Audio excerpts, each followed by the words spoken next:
They dressed her like a gift and sent her to a monster. No goodbye, no embrace. Just her father's hand on her shoulder, firm, final, the kind of touch that means don't make this harder than it already is, and then the carriage door closing between them like a verdict. Seraphina Valewood was 22 years old, the third daughter of a bankrupt house, and she had just been sold to the most feared man on the continent. Emperor Caedric Valhart, the Iron Mask, the Scarred Throne. They said he'd buried 3 wives already. They said he didn't speak, just pointed, and men died. They said the mask never came off, not even in the dark. Stay with me, because what happened inside Blackstone Citadel will destroy everything you think you know about monsters. Drop your city in the comments. Let me know where in this world you're watching from. Yet, the Valewood estate had never been grand, but it had been theirs. 40 acres of river-cut farmland in the western borderlands, a manor house with a leaking east wing, and a name that still carried enough weight to keep the debt collectors polite. Past tense. All of it. Seraphina sat in the back of the imperial carriage and watched the iron gates of her childhood home disappear through the rear window. No one came out to watch her leave. Not her mother, who'd spent the last 3 days in her bedchamber with the curtains drawn. Not her eldest brother Edric, who'd negotiated the marriage contract without telling her until the ink was dry. Not her younger sister Marin, who'd cried so hard at breakfast that she'd made herself sick and had to be carried back upstairs. Just the gates. Then the road. Then nothing. The carriage was imperial property, black lacquered wood with the Valhart crest stamped in iron on both doors, a crown of thorns wrapped around a sword. 4 soldiers rode ahead and 4 behind, not her escort so much as her handlers. She was cargo being delivered. She understood that. She'd understood it the moment Edric had sat her down in the study 3 weeks ago, poured himself a drink he didn't offer to share, and explained with the careful, measured voice of a man who'd already made peace with something terrible that the Emperor had requested a bride from the Western noble houses, and the Valewoods had been chosen, as if it were an honor. The debt gets cleared, Edric had said. The estate stays in the family. Caedric Valhart is ruthless, but he's not irrational. He won't mistreat a wife publicly. It sets bad precedent. You'll have luxury, security. I'll have captivity, she'd said. He hadn't argued. He'd just refilled his glass. That had been the last real conversation she'd had with her brother. Every exchange after that was logistics. What to pack, what to wear for the arrival ceremony, what titles to use when addressing imperial officials. Her mother had emerged from her room exactly once to press a small folded letter into Seraphina's hands and say, I'm sorry, I'm so sorry, I tried to stop it. And Seraphina, who'd been too tired for tears by that point, had simply held her mother's hands for a moment and then let go. She hadn't opened the letter. It was still in her coat pocket, pressed flat against her ribs like a bruise she kept touching to make sure it was still real. The borderlands gave way to Imperial Highway, wide flat stones set with military precision, the kind of road that exists not for commerce but for armies. The farther east they traveled, the colder the light got. Late autumn in Valadorn's heartland meant gray sky and frost-stripped fields and villages where people watched the imperial carriage pass from behind shuttered windows. Not with curiosity, with the practiced stillness of people who'd learned that being noticed by the Empire was rarely good news. She watched them watching her. Or not her, the crest on the door. The journey took 4 days. She slept badly in posting house rooms that smelled of tallow smoke and damp wood, ate meals that were technically generous but tasted like nothing, and spoke to no one except to give brief, necessary answers to the senior escort, a compact, weathered officer named Commander Aldrich Voss, who treated her with the formal courtesy of a man who'd been given very specific instructions and intended to follow them to the letter. He wasn't unkind. He was simply present, the way a lock on a door is present, functional and impersonal. On the morning of the 4th day, she woke before dawn and looked out the posting house window and saw, far to the east, the black shape of Blackstone Citadel rising against the pale sky. It was enormous. She'd seen drawings, engravings, and political pamphlets that circulated through the borderlands, but drawings had a way of lying about scale. The citadel was built on a promontory of dark volcanic rock that thrust up from the surrounding plains like a clenched fist. The walls were black granite, 3 layers of them, each one taller than the last, studded with towers and battlements, and the iron-framed silhouettes of siege machinery that no one had needed to use in 20 years because no army was stupid enough to try. The palace proper sat at the summit, its central spire tall enough to catch the first light before anything else in the valley did. And it was lit now, a pale, cold gold against the dark sky, like a torch held over something it wanted everyone to see. She stood at the window for a long time. Her hands were steady. That surprised her. She'd expected fear, the cold liquid kind that fills the stomach and makes the legs unreliable. What she felt instead was something harder and quieter, the way a bone feels after it's already broken, past the point of anticipating pain, already in it. All right then, she thought, this is where I live now. Dong. The arrival ceremony was political theater, and everyone knew it. The citadel's outer gate was raised as the imperial carriage passed through, and the road inside the first wall was lined with soldiers in formal dress, blackened armor polished to a dull sheen, spear butts resting on the stone, faces forward. Not welcoming, witnessing. There was a difference, and Seraphina felt it in her teeth. The carriage rolled through the second gate, then the third, climbing a switchback road carved into the volcanic rock itself, and with each gate the scale of everything changed. The walls got taller, the shadows got darker, the soldiers got quieter. By the time they reached the inner courtyard, a broad flagstone square framed by colonnades of black stone, the silence was the loudest thing she'd ever heard. Commander Voss helped her down from the carriage.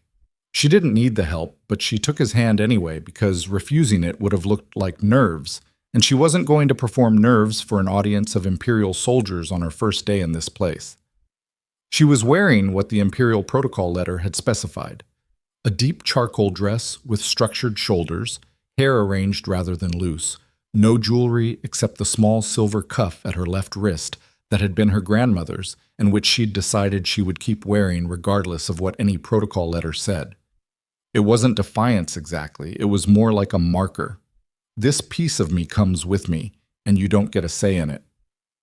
A delegation was waiting at the colonnade. 6 figures in formal court attire, 2 of them women, all of them wearing expressions of measured neutrality that Seraphina recognized immediately as the court face, the mask that people who spend their lives around power learn to keep in place even when nothing interesting is happening.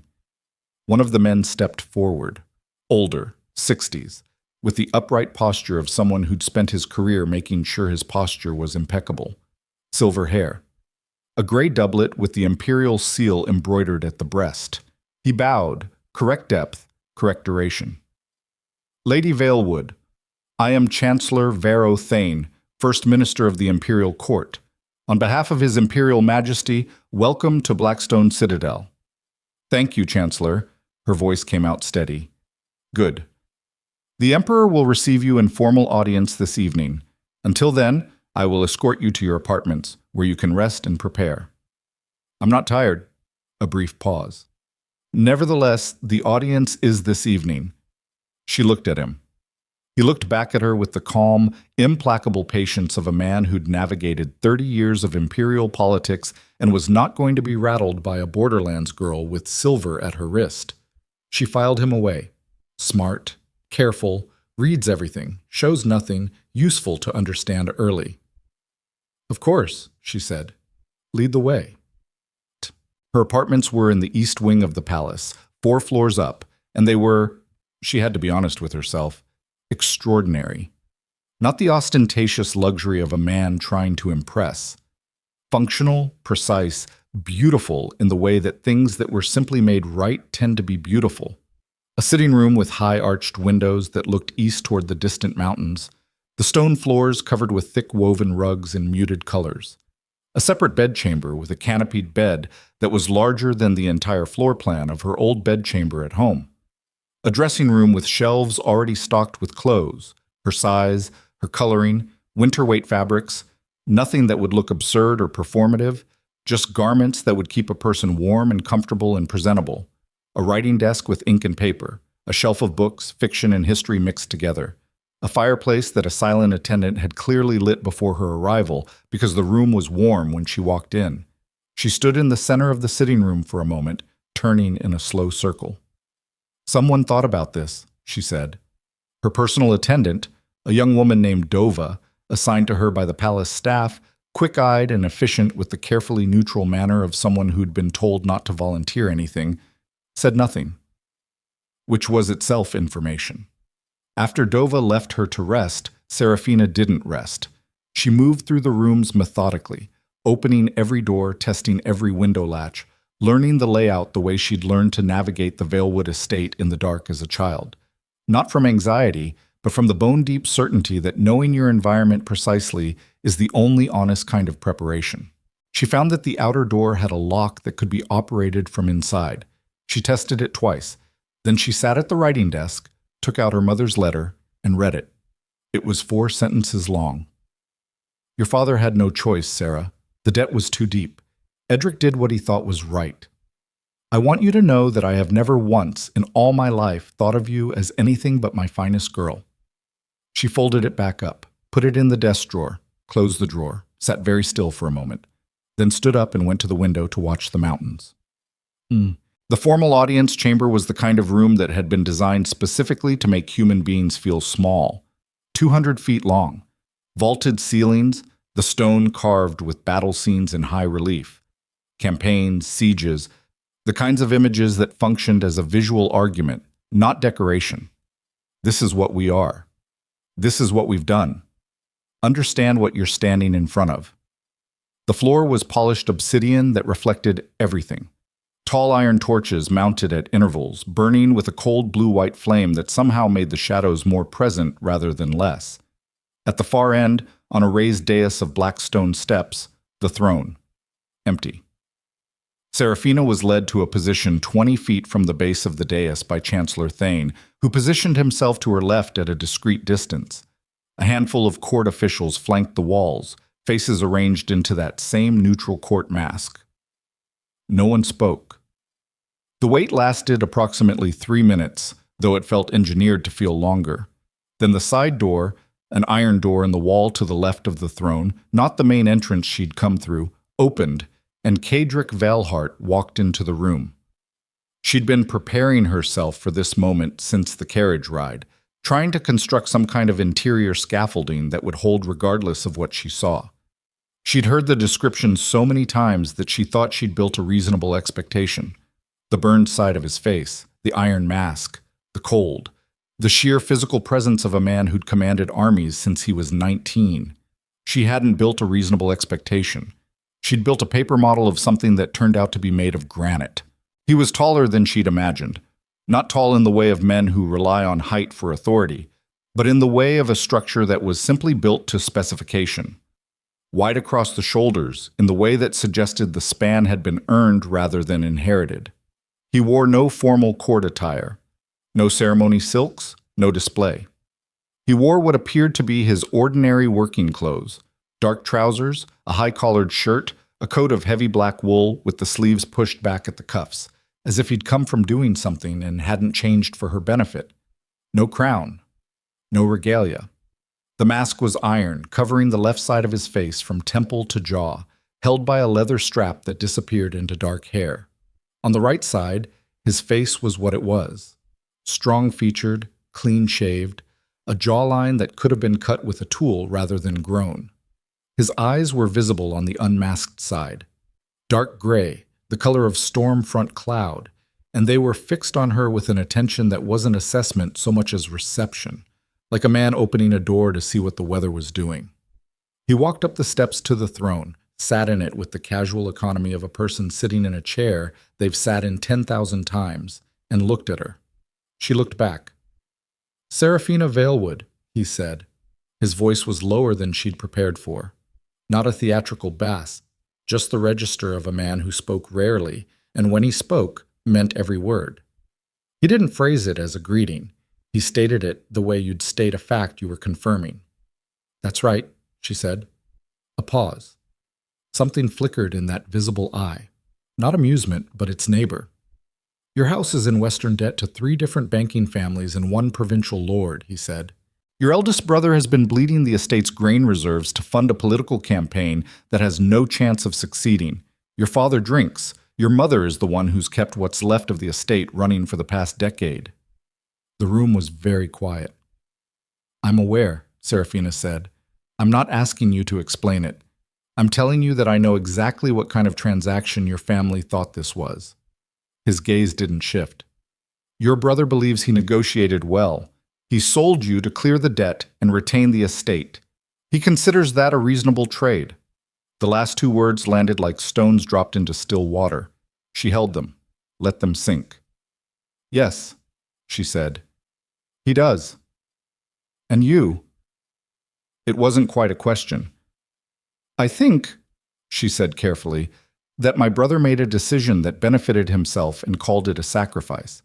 But that's not your concern, Your Majesty, and it's not mine anymore." Another pause. Longer this time. "You're not afraid," he said. "I didn't say that.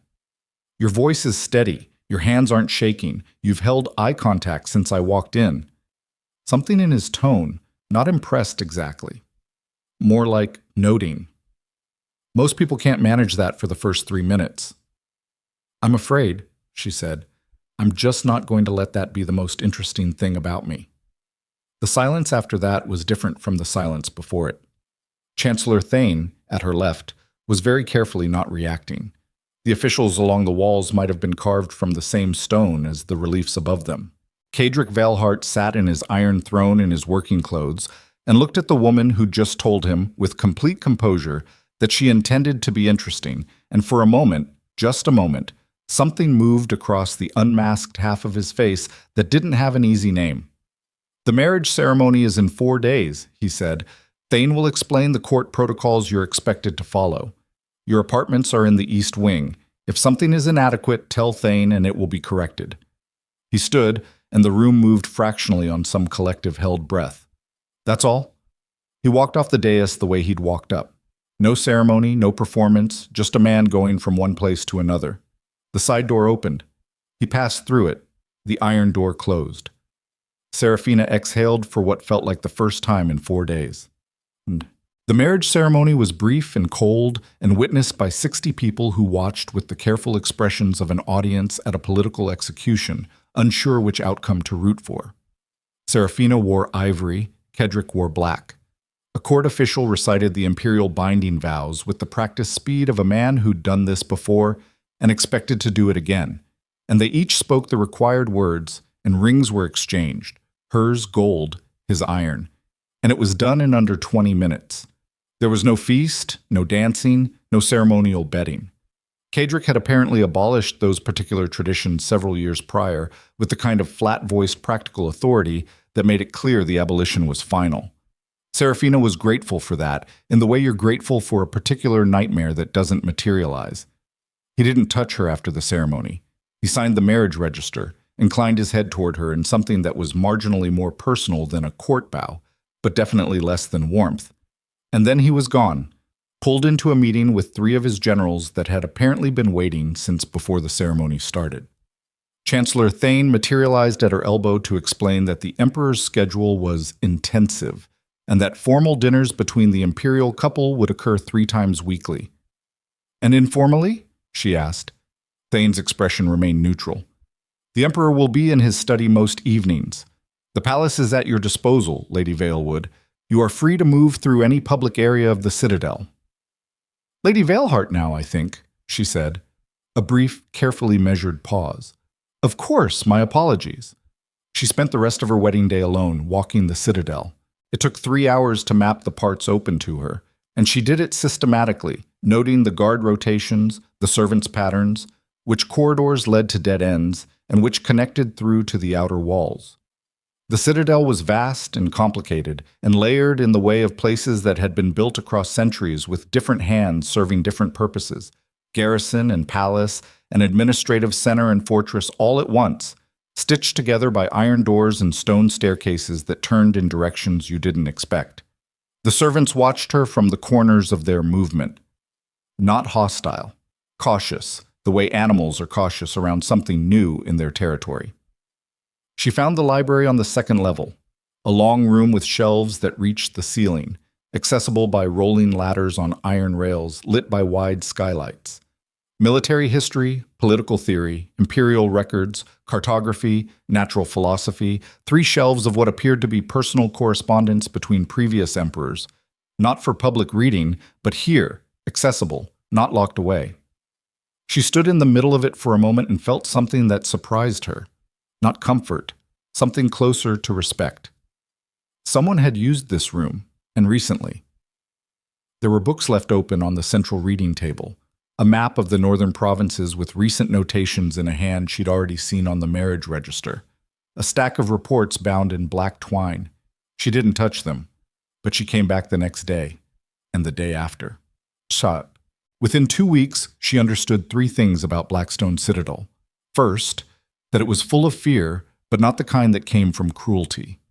The servants weren't afraid of being hurt. They were afraid of being seen. Specifically, seen to be insufficient, to be a problem, to attract any kind of particular attention. That fear had a particular texture to it, like people who'd learned to make themselves small, not because something bad had happened, but because they lived in constant anticipation of it. Second, that the empire was in serious trouble. She'd known it vaguely from border gossip and the kind of anxious political speculation that circulated through even isolated estates. Grain prices climbing, provincial tax collectors replaced with imperial ones, rumors of unrest in the eastern provinces. But proximity to power made the specifics visible. She could hear it in the late-night traffic of booted feet on stone corridors. Read it in the tense, abbreviated way the generals spoke when they passed her in the halls. See it in the lines around Chancellor Thane's eyes whenever he delivered the morning report to the audience chamber and came out looking slightly more drawn than when he'd gone in. Third, she was being watched. Not in the way she'd feared, not surveillance, not suspicion, something quieter. She first noticed it as a pattern. The fire in her sitting room was always freshly laid before she returned from the library, regardless of what time she came back. The specific books she'd mentioned in passing to Dova, historical accounts of the eastern provinces, an old treatise on imperial court procedure, appeared on her shelves without explanation. Once on a morning when she'd walked the outer parapet in bitter cold because she'd needed air and couldn't sleep, she'd come back inside to find a heavy cloak laid over the bench by the door. Not hers, far too large, smelling of cedar and iron polish. She'd looked at the cloak for a long moment. Then she'd draped it across the back of the bench, folded and visible, in case whoever had left it needed it back. The first real conversation happened on a Tuesday evening, 3 weeks in. She'd gone to the library after dinner and gotten absorbed in a set of reports on the northern grain trade, not because they were interesting in any conventional sense, but because they told a story, if you read them against each other, about the gap between what the imperial records said was happening in the northern provinces and what was actually happening. Someone was skimming grain levies at the provincial level. Not theft exactly.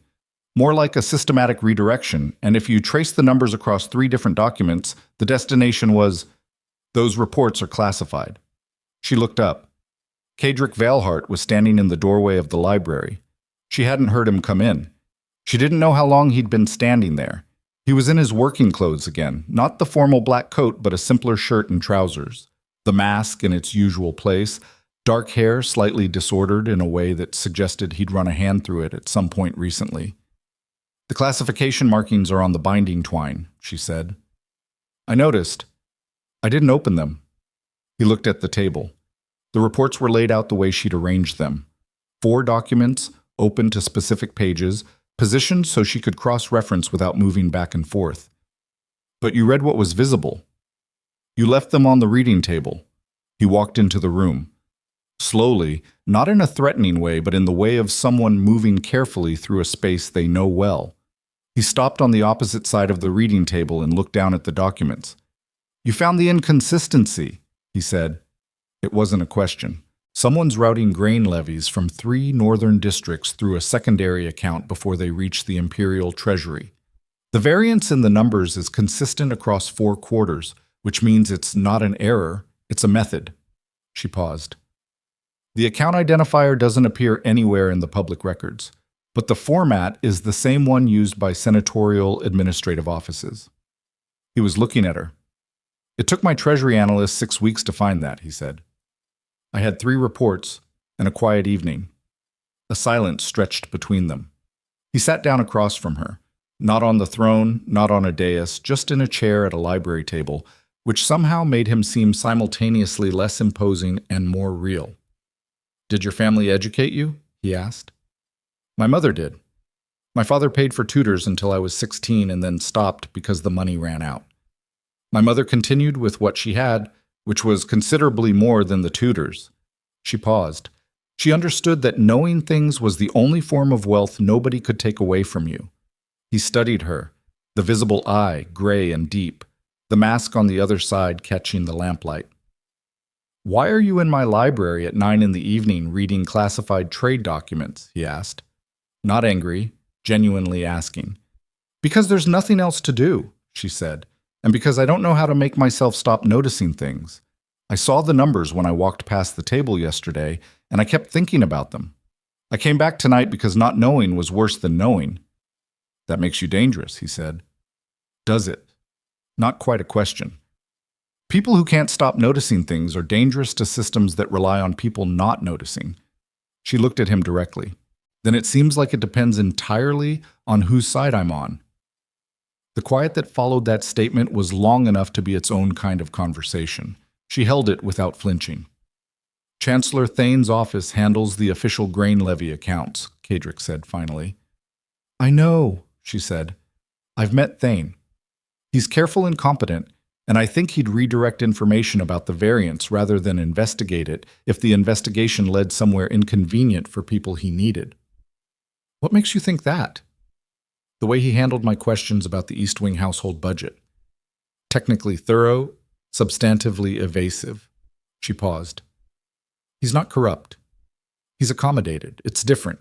He serves the Empire as a system rather than as a purpose. When the two conflict, he preserves the system." Kadrick was quiet for a moment. "You've been here 3 weeks," he said. "I've been paying attention." Something shifted in his face. She couldn't read it precisely, not with half of it masked, but it was a shift in the direction of something that wasn't the cold, controlled distance he carried in the audience chamber. He reached out and closed the topmost report. "I'll have my private secretary send you the complete account records," he said. "The ones Thane doesn't process." He stood. "If you find something, you can tell me directly." She watched him stand. "You trust me with that?" He paused at the edge of the table. "No," he said flatly. "I trust your analysis. Those are different things. You've been in this citadel for 3 weeks, and you've been sold here by a family that chose debt clearance over your well-being. Loyalty requires a reason." He looked at her steadily. "I'm not naive enough to assume I've given you one yet." She held his gaze. "That's the most honest thing anyone in this building has said to me," she said. He left without responding, but she noticed, in the way she noticed everything, because she couldn't help it, that when she returned to her apartments that night, there was a fresh report on her writing desk, bound in red twine this time, and a note in the precise angular handwriting she recognized from the map. "Northern Grain, complete record, 5 years. Don't share the analysis with anyone before you share it with me." No signature. He didn't need one. The weeks that followed developed a pattern that neither of them named. 3 evenings a week, she sat across from him in the audience chamber's antechamber, a smaller room, less theatrical, where he conducted administrative work after the formal day ended. She brought her analyses. He brought the raw data. They talked about the Empire the way two people with different kinds of intelligence talk about a problem they've both decided to take seriously, not warmly, not personally, but with a directness that was its own kind of respect. He asked sharp questions. She gave unvarnished answers. When she was wrong, he told her flatly, and when she was right, he said nothing except yes and moved on, which she quickly understood was the highest form of acknowledgement he produced. The rest of the time, she moved through the Citadel, and the Citadel moved around her. She learned that the court was not a single organism, but a collection of competing interests wearing a single face. She identified 3 senators with standing access to the Citadel's inner administrative wing who were routing political influence through the Chancellor's office with Thane's partial knowledge. She noticed the tension between the military commanders and the civilian administration that ran underneath every public interaction like water under ice. She mapped the social architecture of the household staff, who deferred to whom, who protected whom, which of the senior servants were conduits for information and which were actual decision makers. And she watched Kedrick. Not with the particular attention she'd have given an enemy, and not yet with the attention she'd give someone she trusted. Something in between, the watchfulness of someone learning a language that doesn't have a phrase book. He was not what she'd been told. He was not warm, not remotely. But the coldness wasn't cruelty, and the silence wasn't contempt. He spoke when he had something to say, and didn't speak otherwise, which in a court built on performance was so unusual it functioned as a kind of violence against convention. He was ferociously intelligent. He kept better track of the Empire's condition than anyone else in the building, which she suspected was the only reason the Empire was still in one piece. He ate alone, worked alone, apparently slept alone in the East Wing's separate Imperial apartments. She knew he watched over her because she felt it, not intrusively, not possessively, but in the same way you feel the presence of a shadow on a bright day. The cloak had appeared twice more on the outer parapet bench. Her library access had been quietly upgraded to include the restricted collections. When she'd had a dispute with a senior household official over the management of her wing's accounts, a polite but pointed exchange in which the official had made it clear that she was an administrative afterthought with no actual authority over anything. She'd mentioned it to Kedrick the next evening in passing, not as a complaint but as an observation about structural clarity. The official's attitude had changed within 24 hours in a way that was clearly the result of a short, specific conversation she hadn't been present for. He didn't mention it. She didn't ask. But she filed it away with everything else. She was not falling in love with him. She was clear-eyed enough to name what was actually happening. She was becoming interested in him, which was different and in some ways more dangerous. Love could be managed if it was identified early. Interest was harder because it wore the face of reason. The moment the armor cracked happened in her 6th week. It was late, past midnight, the Citadel quiet in the way it got in the deep hours when even the guard rotation settled into their familiar rhythm. She'd been working in the antechamber on a summary of the Eastern provincial tax structure when she'd realized, with a cold precision that hit her mid-sentence, exactly who the senatorial grain account belonged to. Not a senator, a family. Specifically, the Valmir family, who held 3 provincial governorships, who had married 2 daughters into the Imperial Senate, and whose patriarch was one of the most publicly loyal supporters of the Valhart throne in living memory. Her handwriting had gone still on the page. She'd gone to find Kedrick. His apartments were past the restricted corridor she technically didn't have access to, but the guards knew her by now, which was its own kind of answer about what they'd been told. She knocked at his study door. "Come." He was at his desk, in lamplight, reading something, and when she walked in, he looked up with the absence of surprise that she'd noticed before. The quality of a man who'd trained himself not to react, or who simply didn't, she still wasn't sure which. "Valmir," she said. He went still. Not the controlled stillness of someone managing a response. The different kind. The stillness of someone for whom the word has just changed the shape of the room. "Say it again," he said. "The grain account. The one routing levies out of the northern districts. It traces to the Valmir family." She crossed the room and laid her papers on his desk.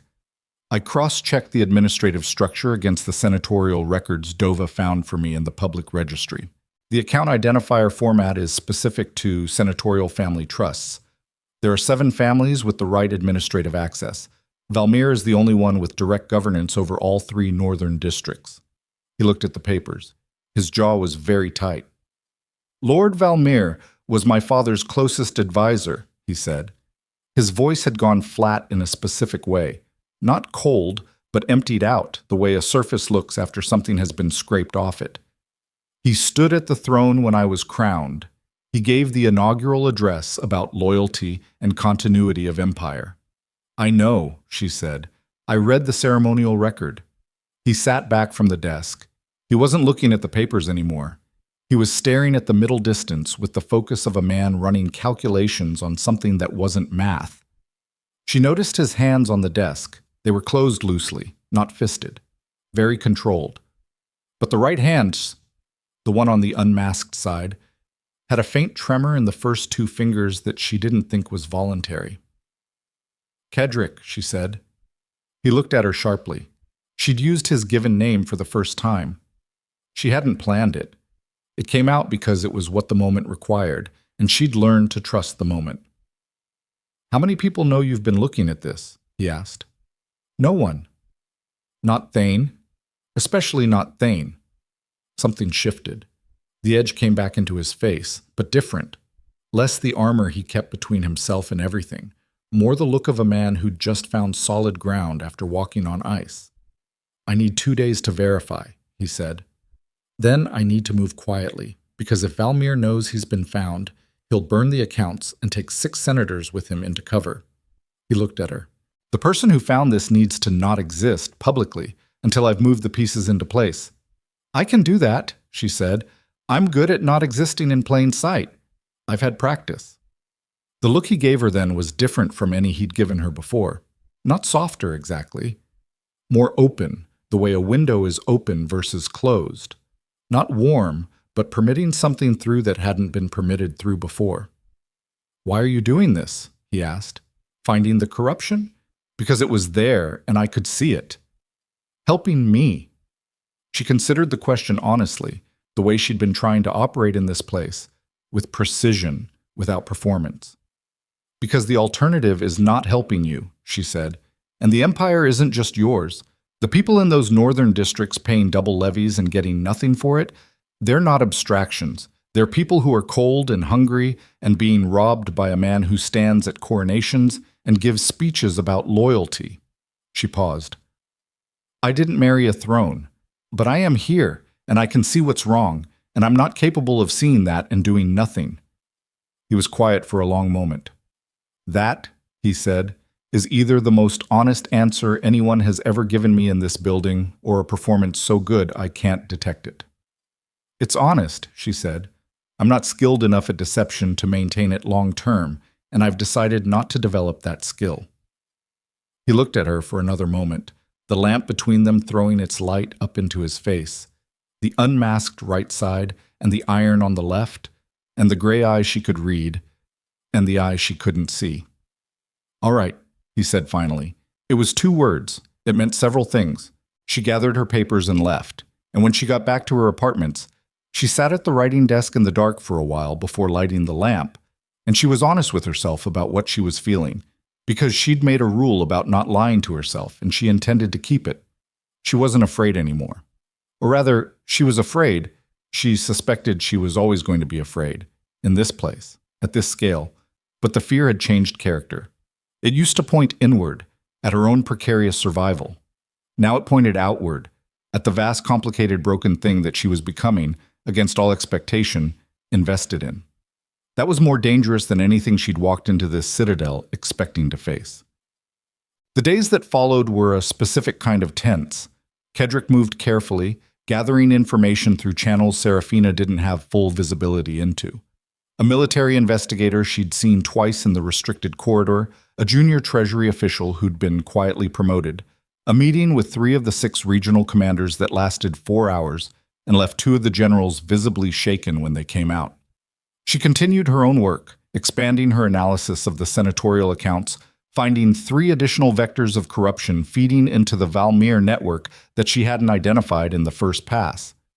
She also attended the formal court functions that protocol required of her, the biweekly audience sessions, the administrative dinners where senators and senior court officials ate together in a formality that had all the warmth of a legal proceeding. She'd stopped trying to be invisible at these events and started being simply present, listening more than speaking, which people interpreted as deference, and which was actually the most efficient intelligence-gathering posture she'd found. People talked in the presence of someone they'd decided didn't matter. It was one of the useful side effects of being underestimated. She built a picture. The Valmir network wasn't just financial, it was structural. 3 senators, 5 provincial administrators, 2 generals in secondary commands, and an unknown number of court officials who owed Valmir favors or feared his reach. It had the architecture of something that had been built over years, which meant it had been building while the previous emperor was alive, which meant it had been deliberately designed to survive transition, to survive Kaedric. She was sitting with that understanding, turning it over, when Dova came to her apartments on a Thursday morning in her 8th week and said, very quietly, that the Festival of Sovereigns was in 3 weeks, and that the seating arrangements in the Grand Hall had been changed by senatorial authority rather than imperial protocol, and that Lord Valmir had requested a private audience with the Emperor that had been placed on the schedule through Thane's office without Kaedric's direct approval. Seraphina set down her pen. How many times has the festival seating been changed by senatorial authority rather than imperial? I checked, Dova said. Never. In 40 years. She stood up. I need to speak with the Emperor directly, not through Thane's office. Immediately. Dova looked at her for a moment. The careful, watchful look she'd worn since the first day. The look of a woman who'd been told to be neutral and was now on the edge of abandoning it. I know the side corridor to his morning session, Dova said. The guard at the north turn has changed. The new assignment started yesterday. The two women looked at each other. Show me, Seraphina said. She found Kaedric in the secondary war room, a map-covered space 2 floors below the audience chamber, where he stood over the campaign table with Commander Voss and 2 of his senior generals, and when she walked in with Dova behind her and the 3 military men turned to look at her with expressions ranging from surprise to cold offense, Kaedric looked up from the map and said, flatly, "Leave us." The generals looked at each other. Voss looked at the Emperor. Then they filed out, and the door closed behind them, and Seraphina walked to the campaign table and said, Valmir requested a private audience through Thane's office. The festival seating has been changed by senatorial order. Your North Corridor guard rotation changed yesterday, and I don't know who authorized the new assignment, but it wasn't the standard rotation. Kaedric went very still. The North Corridor, then, he said. That's the access route to the Imperial apartments. Yes. He looked at the map on the table. She could see his mind moving behind his eyes, the rapid, cold calculation of a man who'd spent 20 years surviving in a world where the people trying to kill you wore the faces of allies. How long do we have? He said. The festival is in 3 weeks. The seating change positions the senatorial block nearest the 2 exit corridors and furthest from the military commanders. She met his gaze. If they're planning something, it's at the festival. He looked at her for a long moment. Then he moved around the table to the door and said to the guard outside, Get Voss back in here. Now. He turned to her. You stay. She stayed. In the next 2 hours, she learned what it looked like when Kaedric Valhart stopped managing a situation and started moving through it. The shift from cold administrative control to something rawer and older, a general's instinct, the part of him that had been forged in actual war. He was faster in those 2 hours than she'd seen him in 8 weeks, more direct. The commanders came back, then a 4th arrived, then the military investigator she'd seen twice in the restricted corridor, and Kaedric drove the room with a precision that was almost violent. Specific questions, specific answers, no tolerance for speculation dressed as intelligence. She sat to one side and said nothing because she had nothing to add to what was happening. But she watched. She watched him move, and she watched the men in the room respond to him, the way seasoned soldiers respond to someone who understands war from the inside. And she understood something she hadn't fully articulated before. He was not afraid. Not of this, not of them. He was angry. Specifically, purely angry, the anger of a man who has extended trust against his better judgment and been proved correct to have done so cautiously. But underneath the anger was something steadier and older. The bone structure of a man who'd been betrayed before, repeatedly, and had developed a kind of terrible patience about it. He expected betrayal. That was the thing she hadn't understood until this moment. It wasn't paranoia and it wasn't cynicism. It was just the honest accounting of someone who had lived a particular kind of life. And then, underneath that, she stopped that thought before it went further. The meeting concluded. The generals left with assignments. The investigator left with a list. Voss remained, and Kaedric said to him, Increase the watch on Lady Valhart's apartments, quietly. I don't want it visible. Voss nodded once and left. She and Kaedric were alone in the war room. He stood with his back to her for a moment, hands on the edge of the campaign table, looking at the map. 3 weeks, he said. 3 weeks? she said. He turned. She hadn't seen him look tired before. She'd seen him look cold, focused, controlled, briefly open. But what was on his face now was tiredness, or something that lived next door to it. The specific exhaustion of someone who'd been holding something together by force of will for a long time and was running the calculation of how much longer. You should have been afraid of me, he said. It wasn't an accusation. It was something else. I know, she said. Everyone is afraid of me. I know that too. It's useful, he said. It keeps the court manageable. It keeps the empire running. People who are afraid of you don't test your limits. People who are afraid of you also don't tell you the truth, she said. That's a different kind of useful. He looked at her for a long time. The lamp was lower now, the room dimmer, and the mask on the left side of his face was just shadow and iron, and the visible eye was… She stopped. She held what she'd almost thought and didn't say it, and kept her face clear. 3 weeks, she said again, professionally, and turned toward the door. Seraphina. She stopped. The cloak, he said. On the parapet bench. She turned back. He was still by the campaign table, not moving. I know it was you, she said. You put it back folded. In case you needed it. A silence that was different from all the silences before it. I don't get cold easily, he said. I thought you might. He paused. You're from the borderlands. I've spent 30 winters on the borderlands. I'm not fragile. No, he said. You're not. And something in how he said it made it feel less like an observation and more like something he'd been thinking about for a while and had finally said out loud. She left before she could respond in a way she'd have to think too hard about later. The Festival of Sovereigns was 3 weeks away. 2 nights before it, Seraphina woke at 3 a.m. to the sound of boots in the outer corridor. Not the regular guard rotation, something faster, more purposeful. She was out of bed and moving before she'd fully processed the sound, the way the body moves when it's learned to pay attention. She pulled on a robe, went to the outer door, pressed her ear against it. Voices. Low, urgent. She caught a name she didn't recognize, and then the south gate, and then inside the wall. She opened the door. The guard on her corridor was Voss himself, which was wrong, because Voss was a commander, not a door watchman, which meant something had changed in the last 6 hours that had moved him here personally. He looked at her with the focused, unhurried expression of a man managing several things at once. My lady, please stay inside. What's happening? A precautionary matter. The Emperor… Where is the Emperor? Voss paused. Half a second. That was enough. Take me to him, she said. My lady, I don't have… Commander Voss, I can hear from the second corridor that something is inside the wall that shouldn't be. In 2 days, the Festival of Sovereigns begins, and every senator in the Empire will be in this building. If something is happening now, Kaedric needs every piece of intelligence available, and I am a piece of intelligence he relies on. She looked at him steadily. Take me to him, or I'll find him myself. Voss looked at her for a moment. The assessment of a soldier, not of her threat. She knew she wasn't threatening to him physically, but of the probability that she was telling the truth about what she'd said, and the probability that overriding her would cause a problem bigger than letting her through.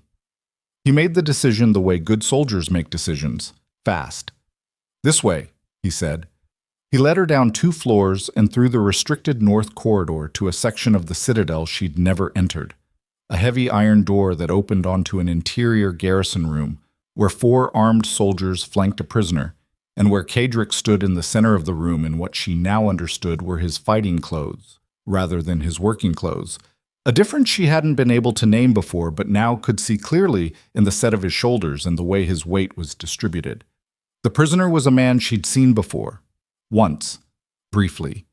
He was the guard who'd been placed on the north corridor rotation the day before. Seraphina stopped in the doorway and looked at the prisoner and then at Kaedric and said, He's not the principal. He's the delivery mechanism. Whoever placed him on the rotation is the one you need. Kaedric looked at her. The prisoner flinched. The placement authorization, she continued. Where did it originate? Voss behind her said, Thane's office. She felt the room change. Not because Thane was the principal. She still didn't believe that. He wasn't built for it. He was built to accommodate the prevailing wind. But because if the placement had come through Thane's office, it meant whoever was running the network had access to Thane's administrative systems, which meant they'd been inside the Chancellor's office, which meant it wasn't a senator operating from outside. It was someone closer than that. Kedrick was looking at her with the expression he wore when he was running a calculation faster than anyone else in the room and had arrived somewhere the room hadn't gotten yet. "Someone inside the Chancellor's administration," she said. "Yes." "You already knew." "I suspected. Tonight confirmed it." "When were you going to—" "After the festival," he said, "when I had them all in one place." She understood then the full shape of what he'd been building for 3 weeks. Not a defensive response to the threat, an invitation to it, letting the conspiracy advance far enough to commit itself completely, far enough that it couldn't retreat, so that when he moved against a fully exposed target that couldn't scatter. "You're using the festival as a trap," she said. "Yes." "And you didn't tell me." A pause. The soldiers were very still. The prisoner was looking at the floor. "You would have tried to stop it," Kedrick said. "I would have argued for a cleaner approach with less catastrophic potential." "Yes, that." She held his gaze for a moment. "How catastrophic is the potential?" she said. He looked at her with the gray eye, clear and direct and giving her nothing she hadn't earned. "Seraphina," he said, 2 days from now, every enemy I have in this empire will be in the same room." He paused. "So will you." The silence that followed was the loudest silence she'd ever heard. And then, from somewhere below them, from the deep foundation of the citadel, from somewhere in the walls themselves, came the first low vibration of something that wasn't the building settling. It came again. And then the torch on the wall guttered as if something had moved the air. Voss said, very quietly, "That's below us." The prisoner on the floor looked up for the first time, and what was in his face wasn't the fear of a man who'd been caught. It was the look of a man who knew something was already in motion. The vibration came again, deeper this time, moving up through the stone floor and into the soles of their feet like a pulse from something enormous breathing underground. Voss had his hand on his sword before the second tremor finished. The 4 soldiers flanking the prisoner went rigid. Kedrick didn't move at all, but something in his stillness changed quality. From the stillness of a man managing a room to the stillness of a man who had just shifted into a different mode entirely, older and faster, and stripped of everything that wasn't necessary. "That's the South Foundation," he said. "Someone's in the tunnels." Seraphina knew about the tunnels, the way she knew about most things in the Citadel, through accumulated observation rather than direct disclosure. The old garrison passages running beneath the volcanic rock, pre-imperial, older than the Citadel itself by 2 centuries. She'd found references to them in 3 different historical texts and had noted their existence the way she noted everything, quietly and without announcing that she'd noted it. "The festival setup crews started work in the South Hall this morning," she said. Kedrick looked at her sharply. "Legitimate access to the foundation level," she continued. "Equipment, materials, enough personnel traffic that additional bodies wouldn't register." "They've been staging it for weeks," Voss said. "Months," Kedrick said. He said it with the flat precision of a man confirming something he'd suspected and had now confirmed. And the word landed in the room like a stone dropped from height. His gaze moved to the prisoner on the floor, who was trying very hard to be invisible and failing at it the way a man fails at things when every person in the room is significantly more capable than him. "Who gave you the rotation assignment?" The prisoner said nothing. Kedrick crossed the room in 4 steps and crouched in front of him, and the shift in the room's atmosphere when he moved that close to the man was immediate and total. The kind of pressure that doesn't require physical contact, that operates on some older register than the conscious mind, the register that knows proximity to genuine danger regardless of what the rational brain insists. "I'm going to ask you once more," Kedrick said. His voice hadn't changed volume or inflection. That was the thing that made it worse. "And I want you to understand that what happens after depends entirely on what you decide to do in the next 10 seconds. The prisoner's breathing had gone ragged. His hands were shaking. "Harvin," he said, Senior Secretary, Thane's office. Kadric stood. Seraphina had met Harvin twice, a thin, precise man in his 40s with a civil servant's talent for occupying rooms without being noticed. She'd filed him under administrative function and moved on. She'd been wrong, and she knew immediately that being wrong about him was going to cost something. He has full access to Thane's scheduling system, she said. He has full access to everything in Thane's office, Kadric said. He's been there for 11 years. He turned to Voss. Find him. Don't announce it. Don't move more than 2 men. And if he's not in his quarters, I need to know that faster than I need to know anything else tonight. Voss was already moving. The tunnels, Seraphina said. I know. If they've been staging in the tunnels for months, they're not planning to use them during the festival. They're already using them now. She held his gaze. Whatever's in the foundation tonight isn't reconnaissance. It's already in position. The torchlight caught the iron of his mask and threw a hard shadow across the unmasked side of his face. In that light, he looked like exactly what he was. A man who'd been building kingdoms and fighting wars and surviving betrayal since before she'd known what any of those things meant. And for the first time, she understood the mask not as concealment, but as armor in the most literal sense. Something he'd put on once because the world required it and had never found a reason to take off. Stay here, he said. No. He looked at her. I'm not an asset you can secure in a room and retrieve later, she said. I'm the person in this building who knows the shape of what's happening. You need me where the information is. A beat, 2. Stay behind me, he said. That's not negotiable. The lower corridors of the Citadel at 3 a.m. had the particular quality of a space that had been built for violence and knew it. The torches burned at longer intervals down here, leaving stretches of shadow between pools of orange light, the stone walls close, and the ceilings lower than the upper levels.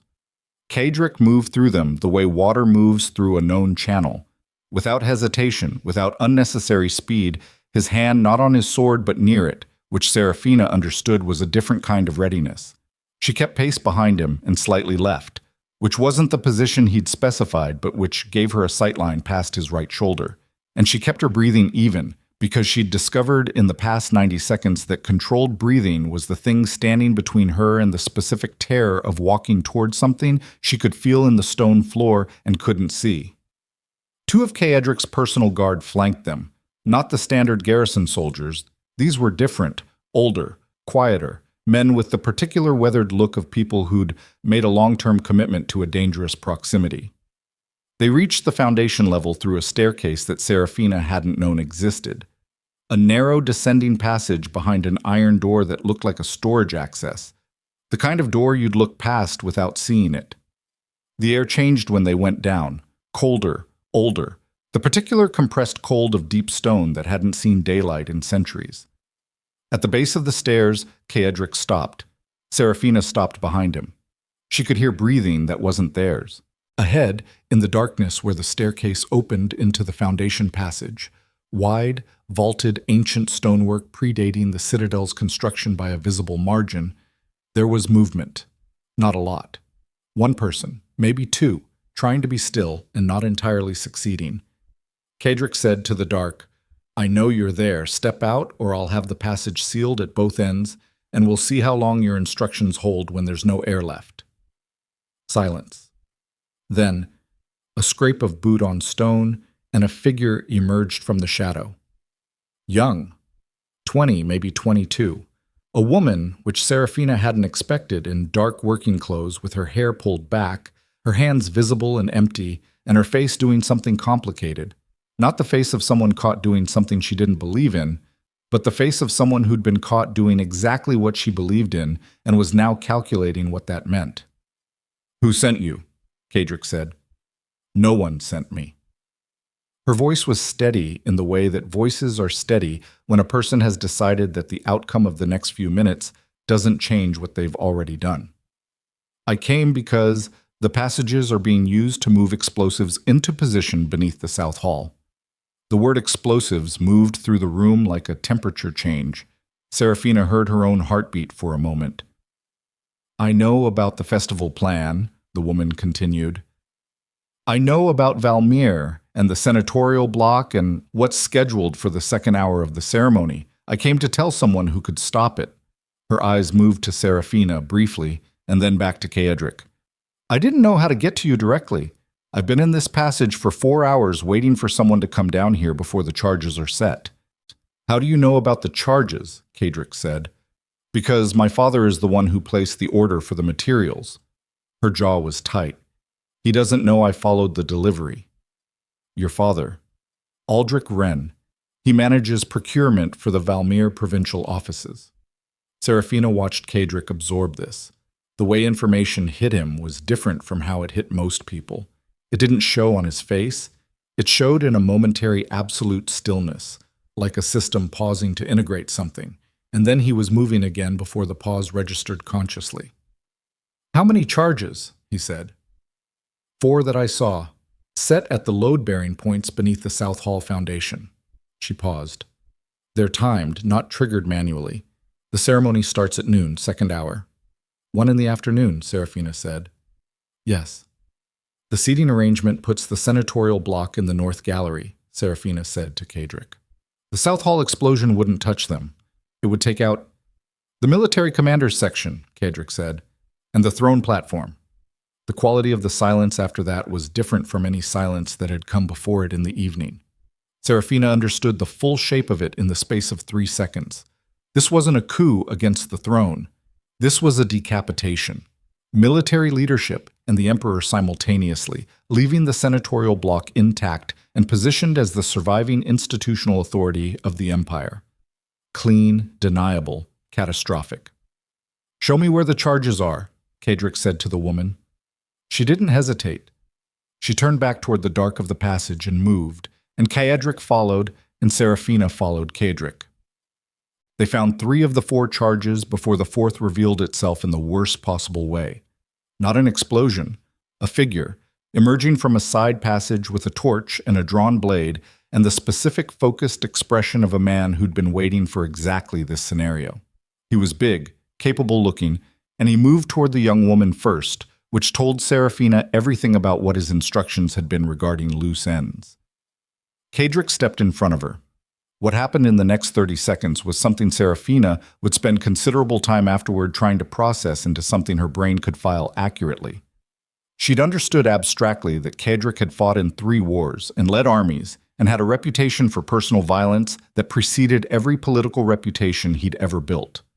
Understanding that abstractly and watching it operate at close range in a torchlit underground passage were 2 different experiences separated by approximately the same distance as reading about fire and touching it.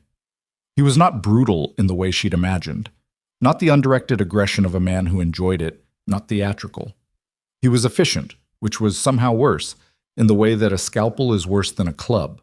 The whole engagement lasted seconds, and the man was on the floor, and Kaedric was straightening without particular ceremony, and the 2 personal guards were flanking the passage exits, and the young woman was pressed against the wall with her hand over her mouth and her eyes wide. Seraphina realized she hadn't moved. She'd stood her ground and kept her eyes open, and she hadn't looked away, and she wasn't sure what that meant about her yet. Kaedric turned to look at her. I'm fine, she said before he could ask.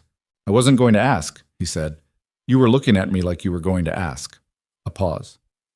The 4th charge is further down the passage. He came from the East Branch, which means there's another access point I don't have mapped. He looked at one of the guards. Get Voss down here with a full sweep team, now. To the young woman, you're coming with me. He turned toward the East Branch of the passage and then stopped and looked back at Seraphina. That was a choice you made, standing here. Yes, she said. Most people don't. I know. He held her gaze for a moment in the torchlight, the gray eye direct and something moving behind it that she'd started to recognize over the past weeks. The thing that happened when he looked at her and couldn't quite decide what she was yet in the taxonomy of his experience. Then he moved, and she moved with him. Chat. They found the 4th charge. Voss arrived with 6 men within 12 minutes. By 4 in the morning, all 4 devices had been removed and the passage access point sealed. By 5, Harvin had been located. Not in his quarters, which was the answer Kaedric had said he needed faster than anything else, and which meant Harvin had known his name was going to come up and had already moved. Kadrik stood in the war room in the pre-dawn gray, with Voss and two generals and the young woman, Lyra Wren, she'd given her name by then, and laid out the changed situation with the flat economy of a man who didn't have time for anything that wasn't necessary. "The festival proceeds as scheduled," he said. The senior general, a broad, scarred man named Gorin, who'd served under Kaedric's father and under Kaedric himself for 15 years, looked up from the map table. "Your Majesty, with respect, the festival proceeds," Kaedric said again, and his voice hadn't changed volume or temperature, but the general stopped. "Harvin is in the wind, which means Valmir knows the tunnel plan failed within hours. If we cancel the festival, the network scatters, and we spend the next 2 years digging them out of walls." He looked at the map. "We let them believe the failure is unknown. We let them come." "And if they have a secondary plan," Voss said. "They do," Kaedric said. "They always do." He looked up. "So do I." Seraphina, standing at the edge of the room where she'd positioned herself without being told to leave and without being asked to stay, a position she'd found that worked in the margins of his operations, close enough to be useful and far enough not to interfere, said, "Valmir won't commit to a secondary plan without knowing the primary failed completely. He'll come to the festival. He needs to be present to manage the transition narrative, regardless of which plan succeeds." She paused. "He's not a soldier. He's a political architect. He needs to be in the room when the structure falls." Every man at the table looked at her. Kaedric didn't look at her. He was looking at the map, but something in the set of his jaw shifted fractionally. "She's right," he said. To Gorin, "Realign the military seating in the South Hall, quietly, through my direct office only. I want the senatorial block exactly where the original arrangement put them." He paused. "And I want my personal guard repositioned in the gallery above the north entrance." Gorin understood. She could see it in the way his expression changed. Not surprise, the calculation of a man running the geometry of a room and seeing what it could become. He nodded once and moved toward the door. Voss lingered. "The Lady Valhart," he said, quietly enough that it was nominally private. "During the festival," Kaedric was quiet for a moment. "She stays close," he said. The same quiet register. "She doesn't go to the public gallery. She's in the secondary box, north side, the one with the column access." Another pause, barely perceptible. "And Voss, she makes her own choices. You understand that. You accommodate them. You don't override them." Voss looked at him for a moment with the expression of a man absorbing an instruction that he recognized as significant and was choosing not to comment on. "Understood," he said, and left. Seraphina was the only one left in the room with Kaedric. He was still looking at the map. She was looking at him. The pre-dawn light was coming through the high, narrow windows now, gray and cold, and it did something interesting to the line between the iron mask and his face, made it look less like a division and more like a seam, two pieces of the same thing joined at an edge. "You should sleep," he said. "You should too." "I don't sleep much." "I know," she said. "I've noticed the lights in your study at 2 a.m. He looked at her then. The gray eye with that thing in it she'd been cataloging for weeks. The thing she'd been careful not to name. "You notice everything," he said. "Occupational hazard," she said, "or survival mechanism. I've never been sure which." He was quiet for a moment. "When I was 19, he said, and the sentence arrived differently from his usual sentences. Slower, without the administrative precision, like something dug up rather than handed over. "I trusted the wrong man with the wrong information at the wrong moment. 300 soldiers died because of it." He paused. "I haven't trusted a civilian's judgment inside this citadel since." She held that. Held what it meant that he was telling her. "Until now," she said. "Until now." He said it simply, without modification. The silence between them was different from the ones before. Not charged exactly. More like a space that had been cleared of something that had been taking up room for a long time. "Get some sleep," he said again. "The festival starts at noon and I need you thinking clearly." She moved toward the door. "Kaedric." He looked up. "After this," she said, "when it's done, want to talk about what happens to the provincial districts. Not the traitors. The people. The ones who've been paying double levies for 3 years while the Valmir network ran. She paused. They're owed something. He looked at her for a long moment. Yes, he said. They are. She left. In the corridor, walking back toward the east wing in the growing gray of early morning, she was honest with herself about what was happening inside her chest. That specific warmth that had no business being there, that had been building across 8 weeks of late nights and classified documents, and a man who'd left a cloak on a bench because he'd noticed she was cold.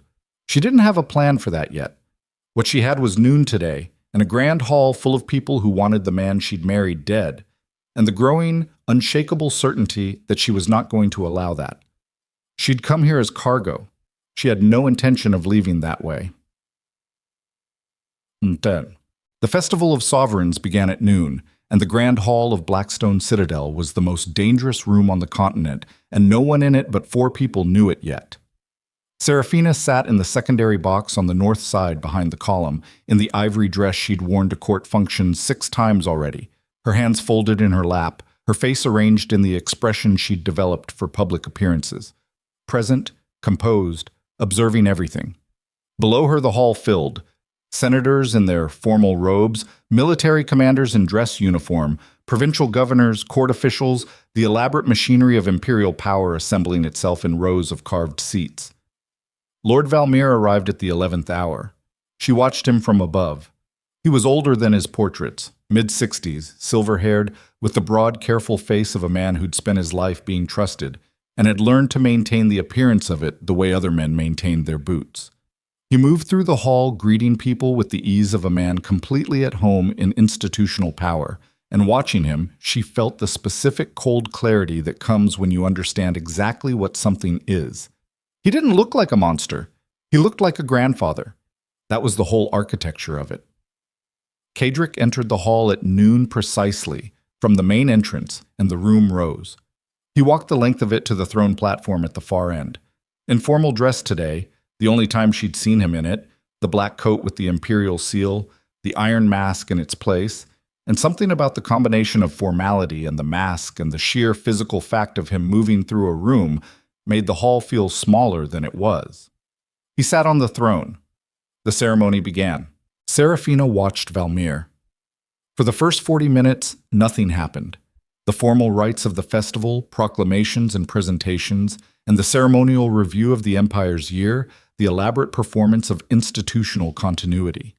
She watched Valmir's hands, his posture, the precise angle of his attention. He was watching Kaedric, but not the way the other senators watched Kaedric, with the guarded deference of people managing their proximity to power, with the specific focused patience of a man waiting for a signal. At the 50-minute mark, she saw it. A junior official, 3 rows behind Valmir, shifted position, almost imperceptible, the kind of movement that meant something only if you knew what to look for, and she knew because she'd been studying bodies in rooms for 8 weeks and she'd gotten very good at it. The signal had been given. And then the doors at the south end of the hall, the servants' access, the doors that had been unguarded all morning because they were servants' access, opened. Not servants. Seraphina was on her feet before she'd consciously decided to stand. There were 12 of them, and they came in fast, and the hall exploded into sound, screaming, chairs overturning, the military commanders moving on instinct, and in the chaos, Kaedric was off the throne, and the personal guard was around him, and the senators in the north gallery were doing exactly what she'd expected, pressing toward the exit corridors, Valmir among them, moving with the unhurried speed of a man who knew where the exits were because he'd drawn the map. She was already moving toward the column access stairs. She didn't run. Running in a panicking crowd is how you get knocked down and stopped. She moved with the crowd's current, not against it, using the press of bodies to move in the direction she needed to go without fighting it, and she kept her eyes on Valmir's silver head in the crowd below. He was heading for the east corridor connected to the administrative wing. The administrative wing had access to the imperial apartments. She understood in that moment what the secondary plan was, and the cold that moved through her had nothing to do with the temperature of the stone around her. She pushed through the door to the column access staircase and went down. The east corridor was empty in the way that spaces are empty when they've been deliberately cleared. Seraphina felt it the moment she pushed through the column access door and into the passage. The absence of servants, the absence of the usual administrative foot traffic, the torches burning at full intervals instead of the economized spacing that the Citadel used during ceremony hours when staff was deployed to the main hall.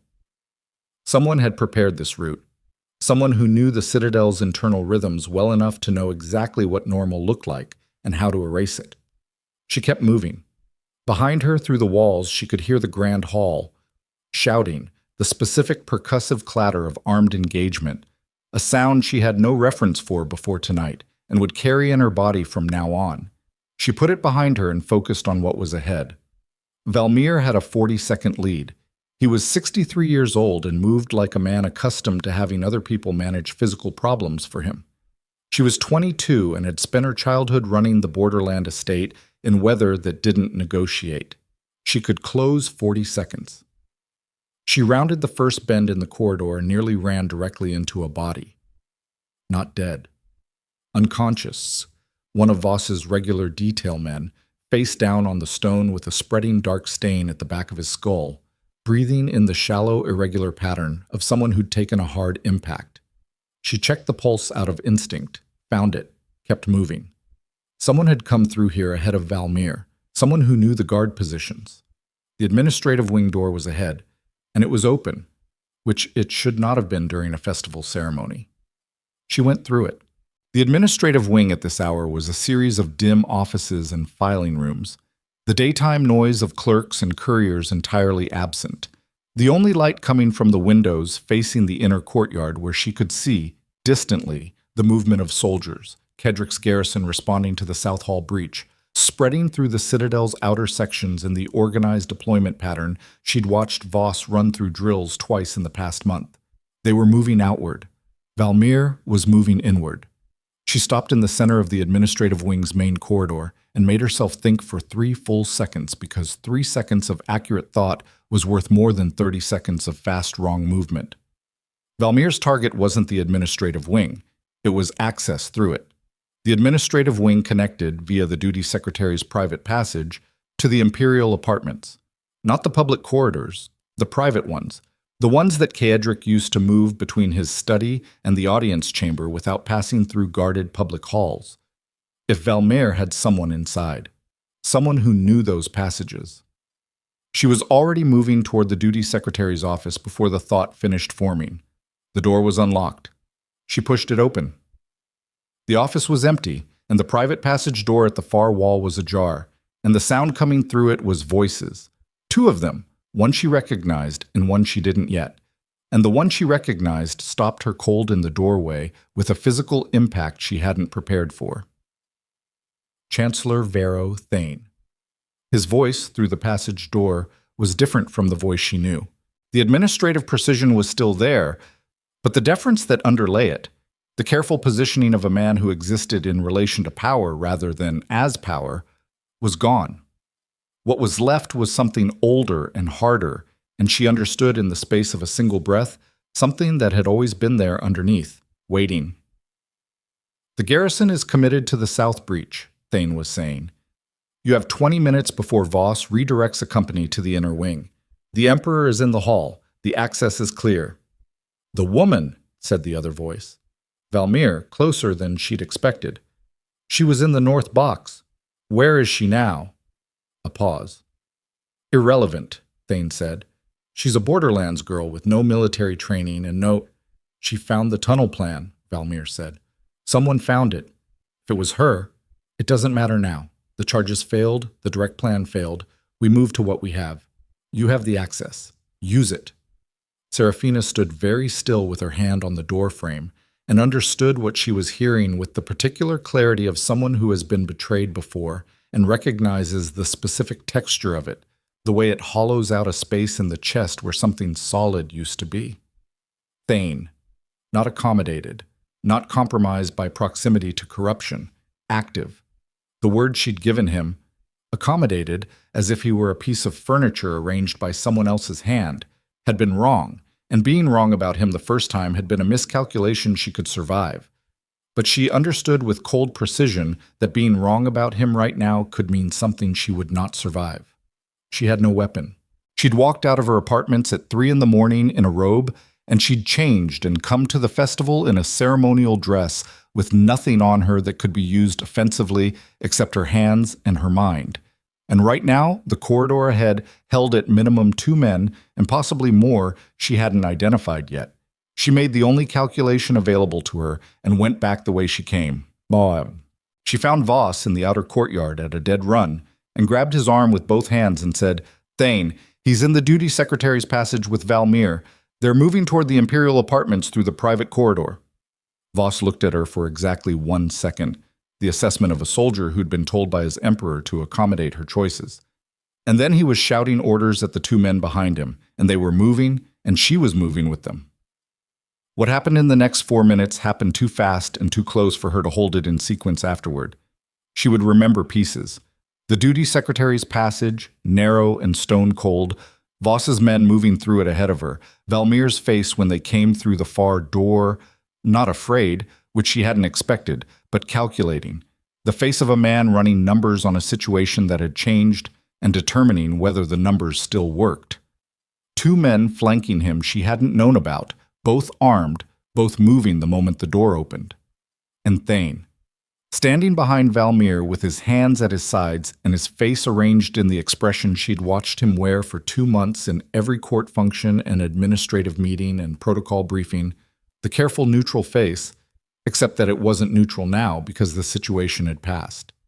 The point where neutral was a viable position, and underneath it was something she hadn't seen before on him. Something that looked with horrible clarity like grief. Not for what he was doing, for what it had cost him to come this far. The engagement in the passage was short and brutal, and she pressed herself against the wall and stayed out of it because she knew with absolute certainty that her value in this situation was not physical, and getting in the way of Voss's men would only reduce the total competence in the corridor. One of Valmir's men went down. The other fought longer than she'd expected, and Voss himself took a cut across the forearm that he didn't appear to notice. Then it was over, and Valmir was against the wall with 2 soldiers on him, and Thane hadn't moved. Voss had his blade leveled at Valmir. Seraphina looked at Thane. He looked back at her. "How long?" she said. His jaw was tight. "Lady Veilheart." "How long, Thane?" A pause that lasted a long time in a short space. 11 years, he said. The number landed like something structural collapsing. 11 years. Before Kadric had crowned himself. Before the war's end. 11 years of standing at the center of imperial administration with his careful silver hair and his impeccable protocol, processing every piece of information that flowed through the court, positioning himself at the junction of every significant decision, and feeding it, all of it, to the network that had been building underneath the empire like rot in a foundation. "The grain accounts," she said. "You knew." "I managed them," he said. Not defiant, just accurate. "The guard rotation. The passage access tonight."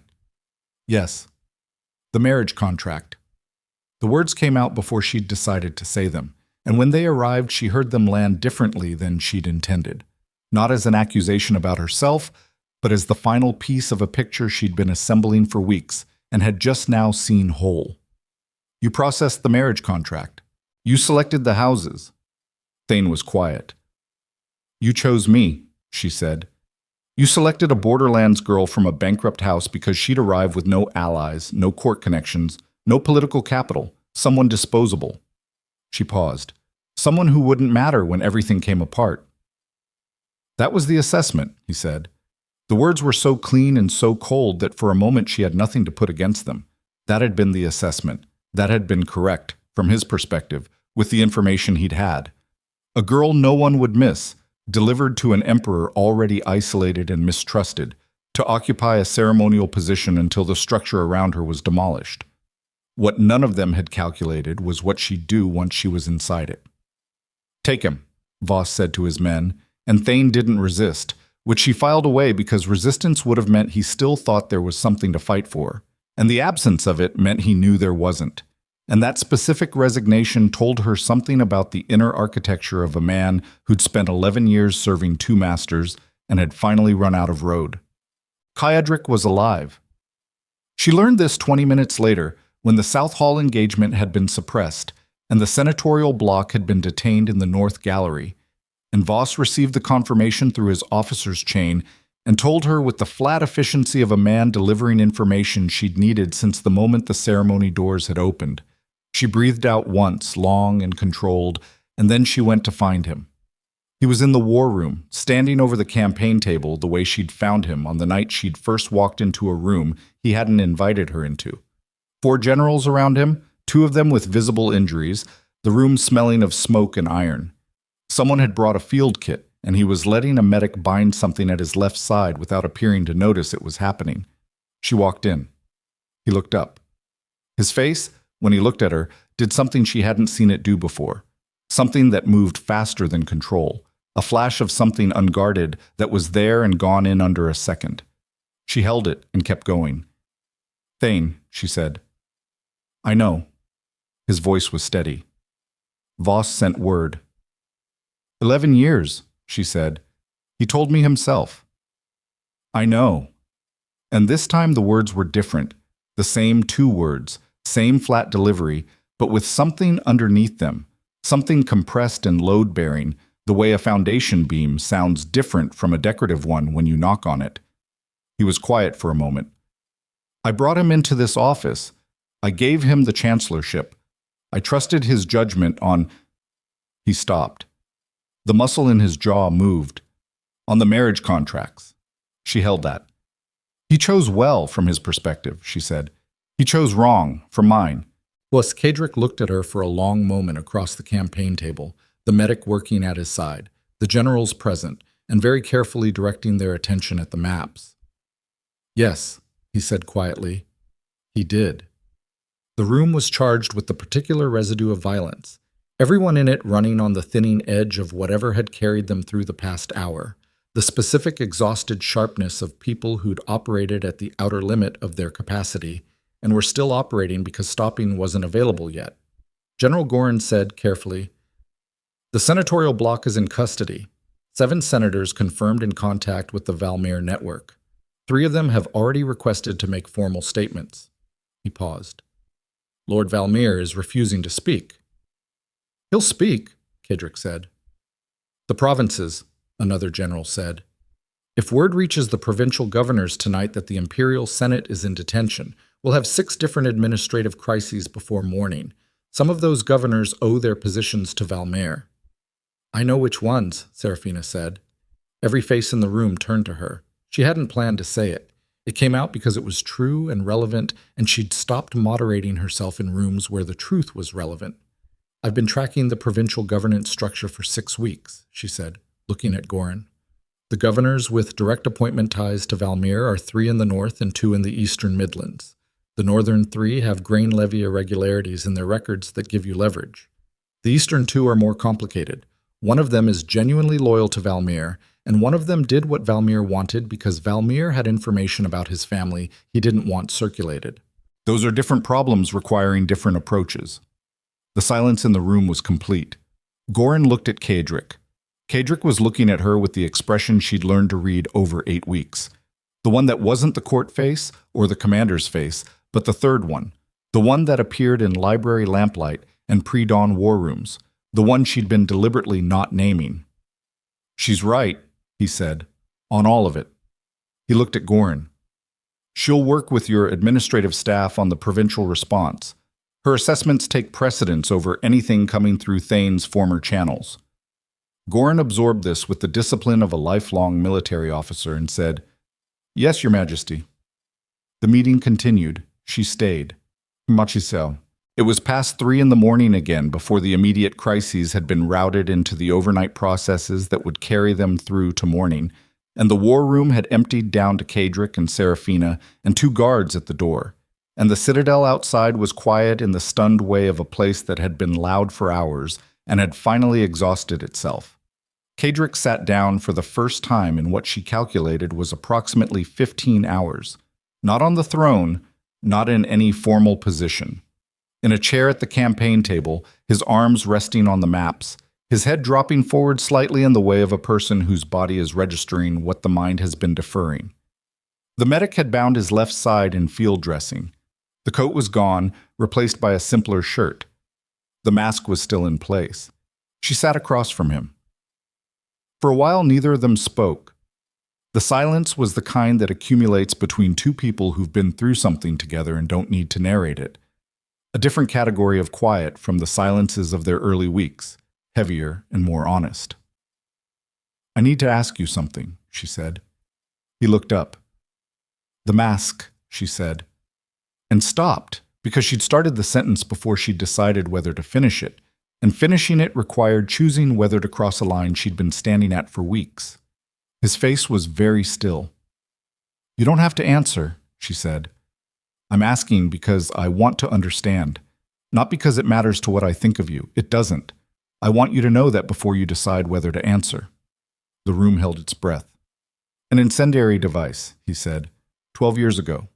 First campaign, Eastern Border. I was 21. He said it the way he said most things, precisely, without decoration. The left side. It took 8 months to heal, and it didn't heal clean. The mask was a practical decision, initially. He paused. It became something else. "What else?" "A test," he said. "Of every person who came close enough to see it." He looked at her directly. "Fear tells you a great deal about what someone is." She held his gaze. "What does the absence of it tell you?" she said. He was quiet for a long time. Then he reached up, slowly, without drama, the movement of a man making a deliberate choice rather than an impulsive one, and unfastened the leather strap at his temple, and removed the mask and set it on the table between them. The left side of his face was scar tissue from temple to jaw, pulled and uneven in the way that old deep burns leave things. The skin a different texture and color from the right side. The eye on that side, partially obscured by the upper ridge of the damage but functional, gray, the same shade as the other. It changed the geometry of his face, made it asymmetrical in a way that was confrontational simply by existing, because it refused to be anything other than what it was. She looked at it. She didn't look away. She reached across the table and her hand found the left side of his face, and she touched the scar the way she touched things she wanted to understand, directly, without hesitation, her fingertips reading the geography of it. He went absolutely still under her hand, not flinching, not pulling away. The stillness of a person receiving something they had not expected and did not know what to do with. "I'm not afraid," she said. "I know," he said. His voice had changed. Something in it had come loose from the anchor it was usually tied to. "I need you to know," she said, "that when I go into that grand hall tomorrow and stand beside you in front of every senator and general and provincial representative who survived tonight, it won't be because I was sent here and have nowhere else to go." She held his gaze. "Do you understand what I'm telling you?" The gray eye, both of them now visible, looking at her across the campaign table in the low light. "Yes," he said. "Good," she said. "Then we need to talk about what tomorrow looks like." But tomorrow had already arrived in a way neither of them had prepared for, because the door to the war room opened without a knock, which had never happened, not once in all her time in this citadel. And the guard who entered was breathing hard and had the specific white-edged look of a man who'd run from somewhere and had not wanted to carry what he was carrying. "Your Majesty." The guard's eyes moved to Seraphina and then back, and she understood from that single movement before he said the word that what he was about to say involved her. "We've had word from the East Gate." A rider came in under the Valewood House colors. She felt it before he finished. "Your brother Edric," the guard said. "He's at the East Gate with 300 men. He's requesting an audience." A pause. "He arrived with a senatorial letter of safe conduct signed before tonight. He says he's been in contact with Lord Valmere for the past 4 months." The silence was absolute. She sat with it, sat with the specific shape of it, her brother's name in the guard's mouth, the senatorial letter, the 4 months, the 300 men at the East Gate, and understood that the betrayal she'd been processing all night had a room she hadn't entered yet, the one with her own bloodline in it. She'd come here as the girl her family sold, Now her family had sold her a second time from the other direction. Kedrick was looking at her. She could feel it. She didn't look back immediately. She looked at the wall, at the maps, at the campaign table where the mask sat between them, and she let the thing in her chest do what it needed to do in the space of 3 seconds, because 3 seconds was all she was going to give it. Then she looked at Kedrick. His face was careful, not with the court careful, with the careful of a man who understood that what she was processing was something that had her name carved into it and was waiting to see what she did with it. "Bring him inside," she said to the guard. "Give him water and a room. Post 4 men on the door." She paused. "Don't tell him I'm here." The guard looked to Kedrick. Kedrick looked at her for a moment longer. "You heard her," he said. The room they gave Edric Valewood was on the ground level of the administrative wing, and Seraphina stood outside its closed door for exactly as long as it took her to decide what she was walking in as. Not his sister, not anymore. Or not only that, not in the way that had meant something when they were children running the same estate and eating at the same table. That version of the relationship had ended when he'd signed the marriage contract without telling her and called it a sacrifice and poured himself a drink. What she was walking in as now was something that didn't have a clean name yet, something that had been forged in the past 2 months in a way she hadn't expected and couldn't have planned for. She was walking in as the woman who'd found the corruption in the Northern grain accounts and tracked Valmir's network through 3 layers of administrative concealment and stood in a burning grand hall and told a guard to bring her brother inside and post 4 men on his door. She opened the door. Edric was sitting at the small table in the center of the room with a cup of water he hadn't touched, and when she walked in, his face did several things in rapid succession. Relief first, which she noted and filed without warmth, then something more complicated that she recognized as the expression of a man recalculating a situation that had not gone the way he'd modeled it. He was 31 years old and looked older. The Borderlands had put 10 years of weather on him since she'd last stood in a room with him, and the past 4 months apparently had added something else. A thinness around the eyes. The specific hollowness of someone who'd been carrying a decision they hadn't fully made peace with. "Sarah," he said. "Don't," she said. He closed his mouth. She pulled out the chair across from him and sat in it, and put her hands flat on the table and looked at him with the complete direct attention she'd developed over 8 weeks of watching powerful men in rooms and learning exactly how to make herself impossible to dismiss. "How long before Valmir contacted you?" she said. He looked at the water cup. "Edric." 5 months ago, he said, before the marriage contract was finalized. The timeline assembled itself in her mind with cold, mechanical precision. Before. Which meant Valmir had been part of structuring the contract, which meant the selection of the Valewood house hadn't been an imperial administrative decision processed through Thane.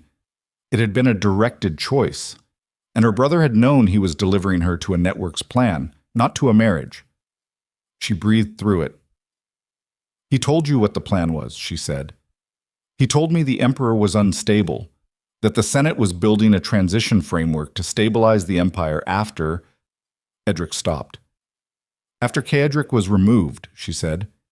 "He said it would be clean, political, that you'd be returned to the family afterward." His voice had the quality of a man who'd known for some time that the thing he was saying sounded like what it was. "He said you'd be safe." She looked at her brother's face. The face she'd known her whole life, the face that had been across the breakfast table and the field fence and the study fireplace for 22 years. And she looked for the thing that would make this comprehensible, the thread she could pull that would unravel it into something other than what it plainly was. She didn't find it. "There were explosives in the foundation of the Grand Hall," she said. "Timed for 1 in the afternoon. They would have taken out the throne platform and the military commander's section." She paused. "I was going to be in the north box. You knew I was going to be in the north box." The color went out of his face. "He said it wouldn't—" "Don't finish that sentence," she said. "Don't tell me what he said it wouldn't do. Tell me what you believed." The silence was the loudest thing in the room. He looked at the table. His jaw worked. She watched him, watched the thing that moved through him, something that wasn't calculation anymore, something raw and less manageable. And she understood that he hadn't known about the explosives, specifically that Valmir had given him a version of the plan that preserved his willingness to participate, And that understanding didn't change anything material about what he'd done, but it changed the specific shape of it. He'd sold her. He just hadn't known exactly what he was selling her to. "What do you want me to say?" he said. His voice had gone rough. "I don't want you to say anything," she said. "I want you to understand something." She leaned forward slightly. "The Empire isn't what Valmir told you it was. It isn't what anyone outside this citadel thinks it is. It's a structure held together by one man who hasn't slept a full night in 3 years, because every time he stops moving, it starts coming apart. And tonight that man took a blade in the left side defending the hall that your senatorial friends tried to blow apart." She held his eyes. "I'm not asking you to feel anything particular about that. I'm telling you what's real, so that whatever you decide to do next, you're deciding based on what's actually in front of you, and not the story Valmir told you in a comfortable room 5 months ago." Edric looked at her for a long moment. "You're different," he said. "Yes," she said. "I am." "Sarah, the 300 men at the East Gate," she said. "Are they committed to Valmir's network, or are they committed to you personally?" He blinked. The shift in register caught him off guard, which was why she'd done it. "To me," he said slowly, "they're Borderlands levies, my men." "Then they're not prisoners, and they're not combatants," she said. "Not yet. That depends on what you do in the next hour." She stood. "I'm going to speak to the Emperor. You're going to stay in this room. When I come back, you're going to tell me everything Valmir told you about the network structure, the provincial contacts, and the transition framework, and you're going to tell me accurately, and after that we'll determine what happens to the Valewood house." She looked at him steadily. "That's the only version of tonight that ends with you walking out of this citadel." She left before he could respond. Kedrick was in the corridor outside, which meant he'd been waiting, which meant he'd known she'd want to do it alone, and had positioned himself close enough to move if the room required it. She registered this and kept walking, and he fell into step beside her without either of them breaking stride. "His men are Borderlands levies," she said. "His, not the network's. He didn't know the full scope of the plan." "That's not exculpatory." "No, it's operational information." She glanced at him. "The 300 men at the East Gate are an asset if they're redirected. They're a problem if we treat them as prisoners, and Edric decides he has nothing left to lose." He was quiet for a moment. "You're thinking about the provincial response. Valmir's eastern contacts will know by morning that the Senate bloc is detained. Some of them will move independently if they think the network is still viable. If Edric's men ride out to the Eastern Midlands under Imperial authority with a message from the Valewood house, you'd use your own brother as a courier for the Empire that just detained him." "I'd give my brother a reason to be on the right side of history," she said, "which is more than he gave me." Kedrick stopped walking. She stopped. He looked at her in the corridor light, the mask back in place. She'd noticed him replace it before the guard had arrived with news of Edric, the practiced automatic motion of a man rearming himself. And the look on the unmasked side of his face was the one she'd seen on the campaign table, the one that came loose from its anchor, and it was more visible now than it had been then. "You should be angrier," he said. "I am angry," she said. "I'm doing the thing with it that's most useful. Most people don't have that option." "I've had practice," she said. "You learn to move while you're feeling things, or you stop being able to move at all." He looked at her for another moment. Something in his bearing had changed since the campaign table, since the mask had come off, and her hand had touched his face in the low light. Something that hadn't been visible before was now simply present, the way a structure is present when the scaffolding around it comes down. Not softer, more visible, more real. "The Eastern Midlands response," he said. "Walk me through it." She walked him through it. Got down. Dawn was an hour old when the Citadel's internal situation had stabilized enough for Kaedric to address what was outside it. The festival's aftermath was a particular kind of institutional disaster, not structurally fatal, because the Empire's military command was intact and Kaedric was alive and the conspirators were in custody, but the kind that sends shockwaves outward through every provincial relationship and trade agreement and political alliance the Empire maintained, because what had happened in the Grand Hall would be known across the continent within a week, and what story it told depended entirely on what the Empire did in the next 48 hours. She understood this the way she'd come to understand most things about the Empire, not because someone had explained it to her, but because she'd been paying attention for 2 months to the gap between how power presented itself and how it actually operated. Kedrick convened the surviving military council at dawn. The 3 generals who'd been in the South Hall engagement were present, one of them with his arm in a field sling. Gorin, who'd taken a cut to the face that had been cleaned and bound, and that he appeared to regard as beneath comment. Voss, who'd had 4 hours of sleep and looked as though he'd had 8. Seraphina was at the table. No one questioned it, not with Kedrick at the head of it, and the look on his face when she took her seat. The 7 detained senators will be tried formally, Kedrick said. Public record, full documentation, every transaction, every communication, every order they gave through the network. I want nothing handled quietly. He looked at Gorin. Quiet handling is how it runs 11 years without detection. This gets done in daylight. The families will push back, Gorin said. Let them, Kedrick said. A family that pushes back on documented evidence of conspiracy writes their own verdict. Valmir, Voss said. Valmir talks or he doesn't. Either way, I have enough to proceed without him. He paused. Thane will be tried separately. The chancellorship is dissolved pending restructuring. He looked at the table. I need a recommendation for an interim administrative structure within 24 hours that doesn't route through any of the compromised channels. Seraphina said, The Military Administrative Corps has 3 senior officers with court administrative experience who've operated outside Thane's direct oversight for the past 4 years. Gorin knows which ones. That's your interim structure. Small, accountable, reporting directly to you, no Senate involvement until the transition framework is rebuilt from the ground up. Gorin looked at her, then at Kedrick. She's right, Kedrick said, again, with the same complete absence of qualification. Gorin nodded. I'll have names to you within the hour. The council continued. She stayed in her chair and she contributed where she had something accurate to contribute, and she held her tongue when she didn't, which was a discipline she'd developed over 8 weeks, and which felt different now than it had in the early days. Not the holding back of someone navigating a new environment carefully, but the precision of someone who'd learned where their weight was most useful and applied it there. Edric was at the East Gate at noon with his 300 men, riding east. He hadn't said much when she'd gone back to his room with Kedrick beside her and the terms laid out plainly.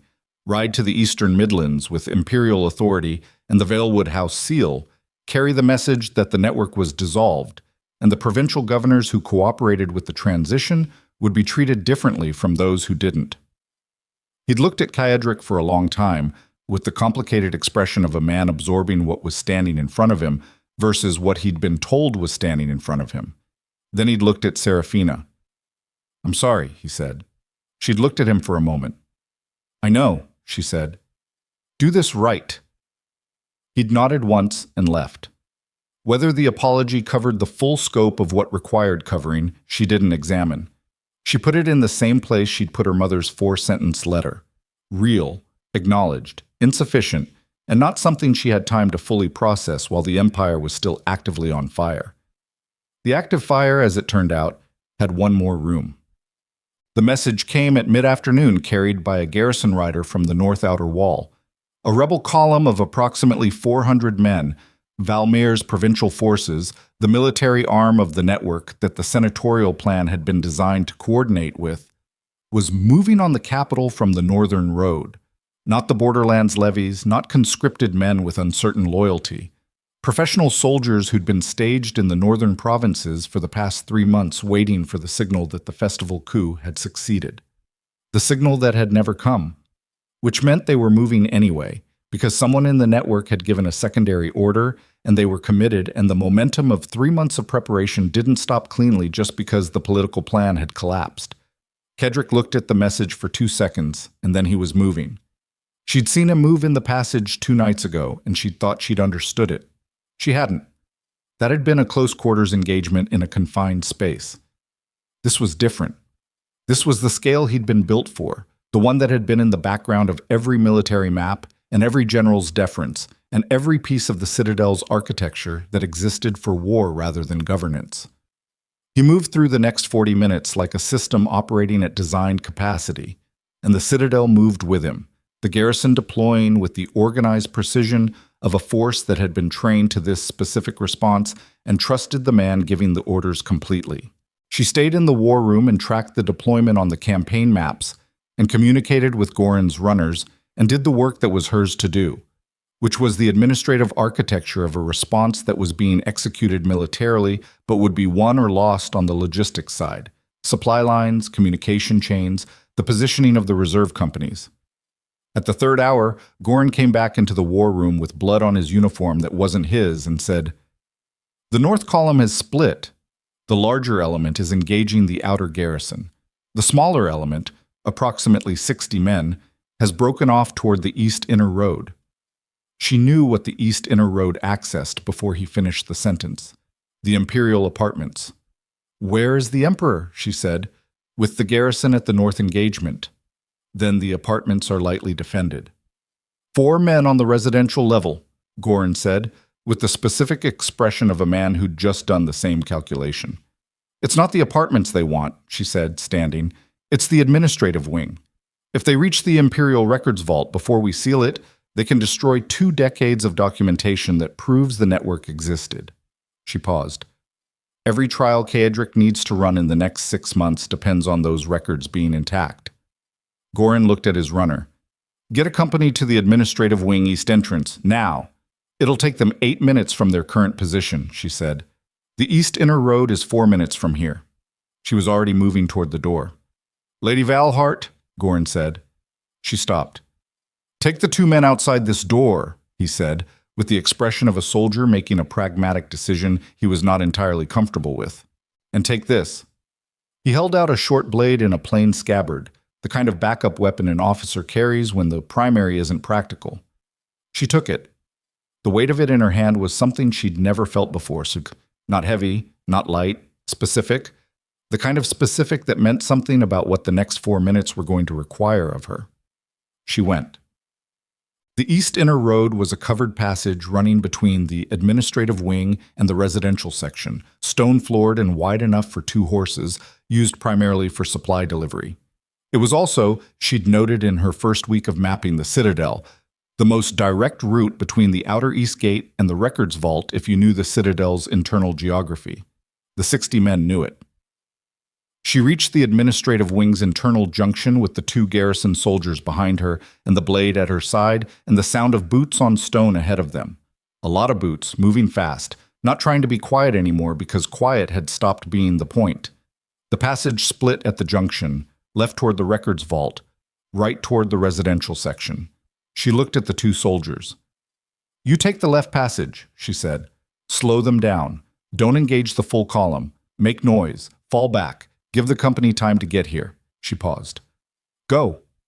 They went left. She went right. Not because the residential section was her responsibility, the garrison could manage that, but because the right passage also connected, via the duty office, back to the main administrative wing entrance, and if she could get there and secure the interior bolt on the main door before the column's forward element reached it, she could reduce the access points to 1, which halved the company's containment problem when they arrived. She ran. The Citadel's stone corridors had never felt longer than they felt in the next 3 minutes. Her boots loud on the floor, her breath ragged, the blade in her hand, the specific terror of someone who had no combat training running toward a situation that contained 60 armed soldiers and could only be justified by the fact that the alternative was worse. She didn't think about whether she was afraid. She'd settled that question in the Foundation passage 2 nights ago, and the answer hadn't changed. She was afraid, and she was doing it anyway, and that was just what moving looked like when the stakes were high enough. She reached the main administrative wing entrance from the inside and through the interior bolt, heavy iron, designed to hold against battering, and turned. The forward element of the rebel column was already in the passage behind her, not 60 men. The point unit, 8, moving fast. The lead man with his blade drawn and his eyes adjusting to the interior light and landing on her with the particular flat assessment of a soldier cataloging a target. She put her back against the bolted door and held the blade in front of her and looked at the 8 men in the passage and understood with absolute clarity that she had delayed them by approximately 90 seconds and that 90 seconds was either enough or it wasn't, and there was nothing further she could do about it. The lead man took 2 steps toward her. The passage door behind him, the one that connected to the east inner road, exploded inward. Not literally, Kadric came through it. He had blood on the left side of his shirt from the earlier wound reopened, and he had his sword drawn, and he had 3 of his personal guard behind him, and he crossed the passage in the time it took her to understand what she was seeing, and what followed was not something she would ever be able to describe accurately because it moved too fast and too close, and she pressed herself against the bolted door and held the blade and kept her eyes open and didn't look away. When it was over, the 8 men were on the floor, and Kadric was standing between her and the passage, breathing hard, and the 3 guards were at the door she'd bolted, and outside she could hear the company arriving. Goran's men, boots and commands, and the organized sound of a fight being finished rather than started. Kadric turned. He looked at her. She looked at him. The mask was gone. She didn't know when it had come off. Somewhere in the passage it had come off and he hadn't replaced it. And he was breathing through his teeth with the left side of his shirt dark and his sword still in his hand and his face, both sides of it, unguarded in a way that she'd only seen once before, at the campaign table in the pre-dawn gray. "You bolted the door," he said. "I reduced the access points," she said. "Standard containment logic." "You ran toward 60 armed soldiers." "I ran toward a door with a bolt on it." He crossed the distance between them in 2 steps, and his free hand came up and held the side of her face. Not the scarred side, the right side. His thumb against her jaw. His palm against her cheek. The specific grip of a man who has just processed the distance between she's fine and the alternative and is still processing it. She put her hand over his and held it there. "The records vault," she said. "Secured," he said. His voice was rough in a way she'd never heard from him. "Goran's men have the column. It's done." He didn't move his hand. "It's done, Seraphina." She breathed out. The company was clearing the passage around them. Disciplined, efficient, the organized aftermath of a thing that had been conclusively finished. Goran appeared at the far end and took in the scene with the rapid assessment of a general, and then very deliberately redirected his attention to the vault access, which she appreciated. She became aware that she was shaking, not badly, not visibly, but in the deep muscles of her legs, the kind of shaking that happens after the thing has ended and the body finally processes what it was asked to do. She didn't move away from his hand. "Your side," she said. "It's fine." "It's not fine. You're bleeding through the field dressing." "I've bled through worse." "Kadric." He looked at her, the gray eyes, both of them, direct and unmasked, and carrying something she'd been not naming for weeks, and could not any longer pretend not to name. "There's still the trial," she said. "Valmir. The 7 senators. Thane. The provincial reconstruction. The administrative restructuring. The northern districts are owed 3 years of correctly accounted grain levies, and I have the documentation to prove it down to the last bushel." She paused. "There's still everything." "Yes," he said. "So you need the field dressing changed, and you need to eat something, and you need to brief Goran on the North engagement outcome before the afternoon is gone." "Yes." "And I need you to still be alive for all of that." The look on his face was the one that had no name yet. The one that had been building across 8 weeks of library evenings and pre-dawn war rooms and a mask set on a campaign table between them. "Then come with me," he said. She kept her hand over his for 1 more second. Then she let go, and they moved, and outside the walls of Blackstone Citadel the Empire was still burning in places.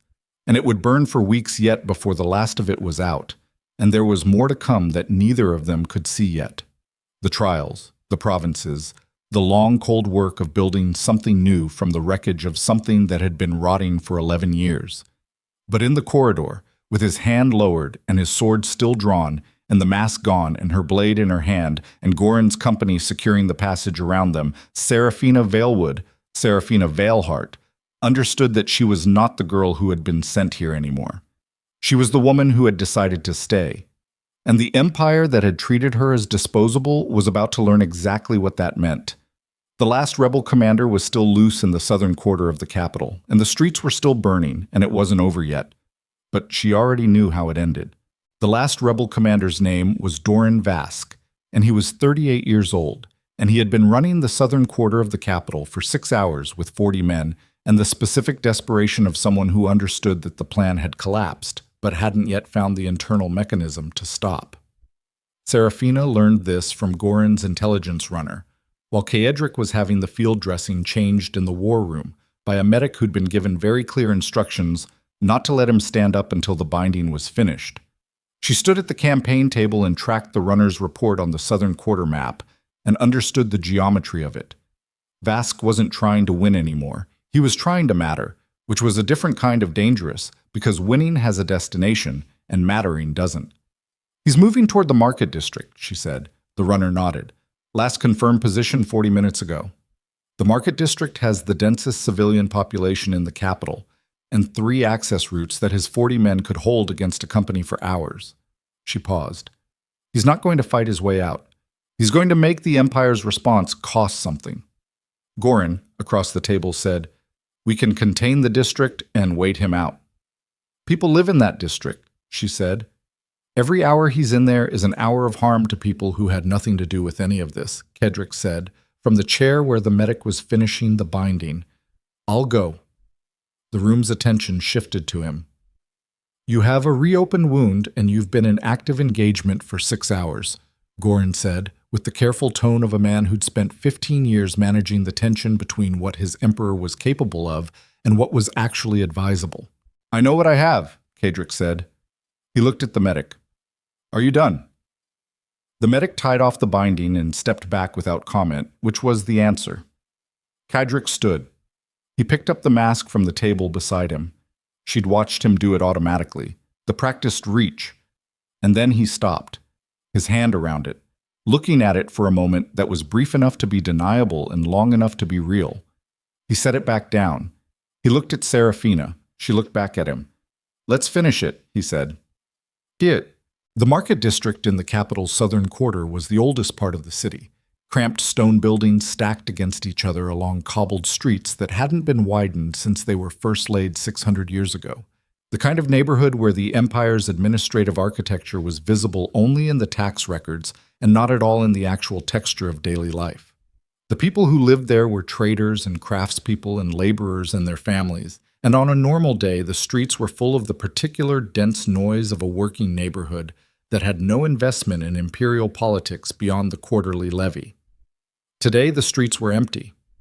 Word had moved faster than the soldiers, the way it always does in neighborhoods that have a long institutional memory of knowing when to get inside and close the shutters.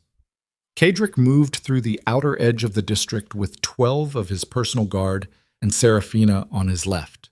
And she was there because she'd looked at him when he'd said, "Let's finish it," and had simply fallen into step. And he hadn't told her to stay behind, and they'd both understood that the conversation about that was one they weren't going to have. She had the short blade Goran had given her, still in its scabbard.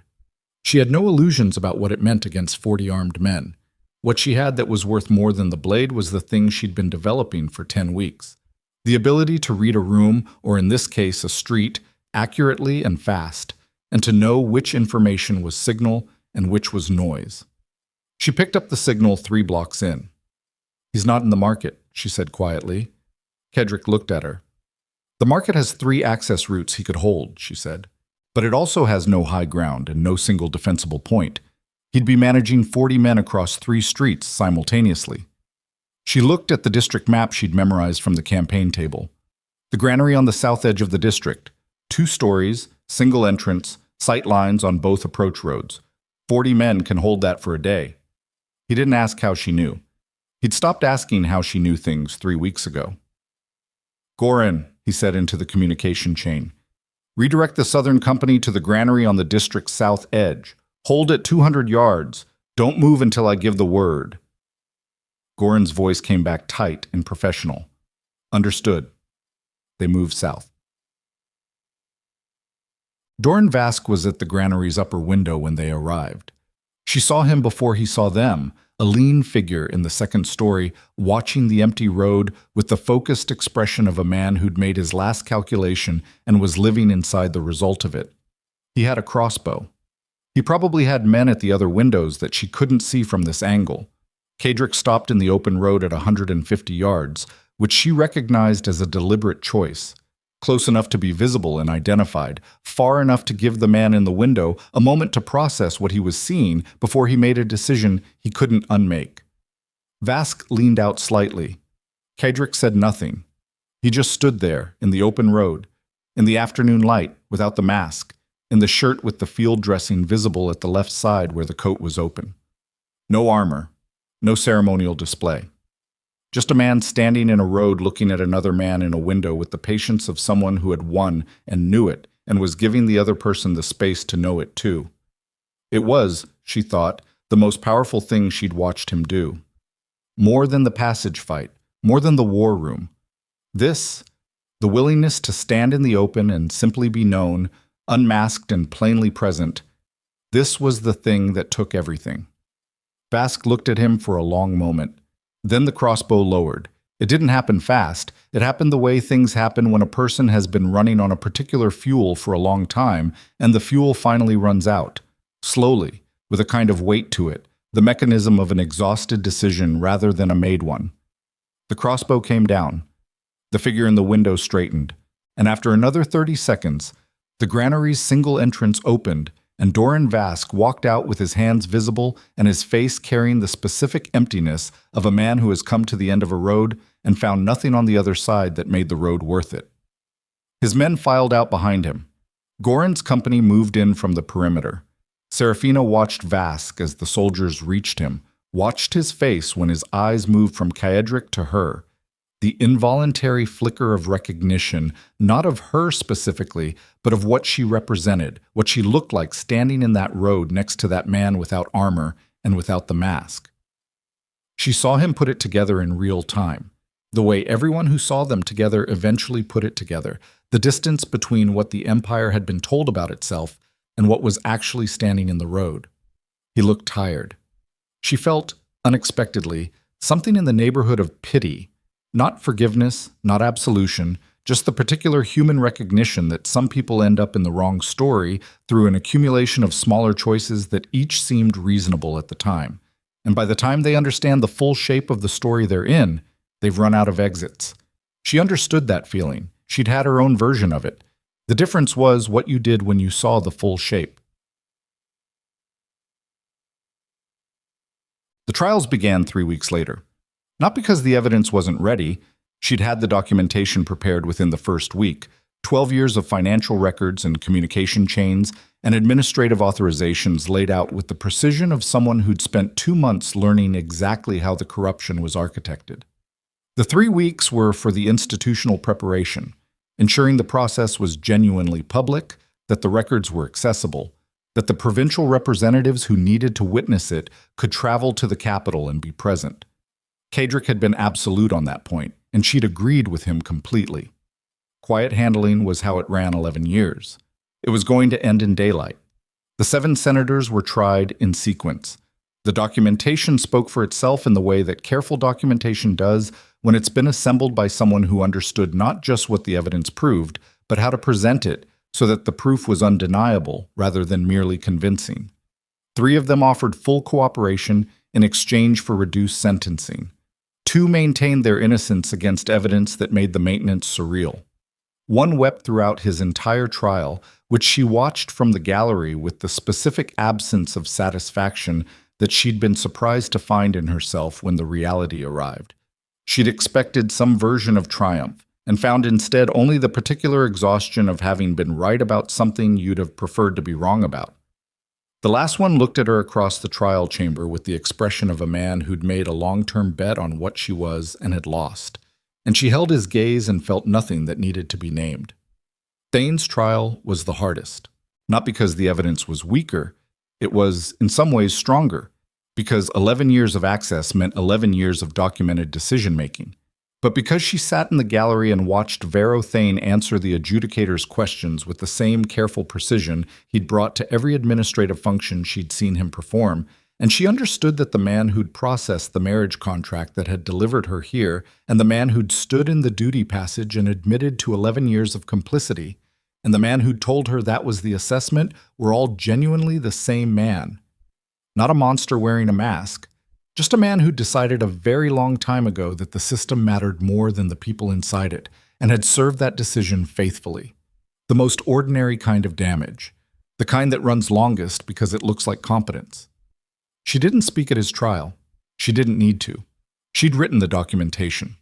Lord Valmere spoke on the 14th day of proceedings, which surprised everyone except Kaedric, who'd said quietly 2 days prior that the man would speak eventually because men who'd built the thing he'd built could not bear for its full architecture to be attributed to other people. He wanted credit, even for this.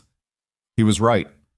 Valmere spoke for 4 hours and was methodical and clear, and in the process of explaining his own network's design, confirmed 6 additional contacts in the provincial administration that the investigation had suspected but not yet documented. She sat in the gallery and took notes, and at the end of it felt the strange, cold gratitude of someone who has just been handed the last piece of something they'd been building for months. After the final session, in the corridor outside the trial chamber, Kaedric found her. "He gave us the Eastern Midlands contacts," she said. "I know. Goran is already moving on them." "He thought he was demonstrating how necessary he was," she said. "How much the Empire needed men who understood the machinery." "He was right that someone needs to understand it," Kaedric said. "He was wrong about what that knowledge is for." She looked at him. He was in his working clothes. He was always in his working clothes. She'd resigned herself to the fact that formal court attire was something that occurred to him only under specific external pressure. And the mask was not on his face. It hadn't been since the afternoon of the Granary Road.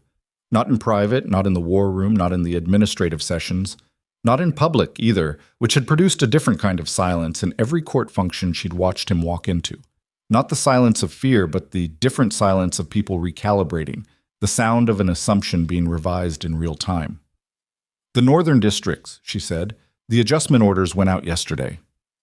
The 3 years of overpayment needs to be addressed directly, not just corrected going forward. The people in those districts are owed an accounting." "I know," he said. "You've told me 3 times. I'm telling you again because it matters," he said. "I know it matters. I said the adjustment orders went out yesterday."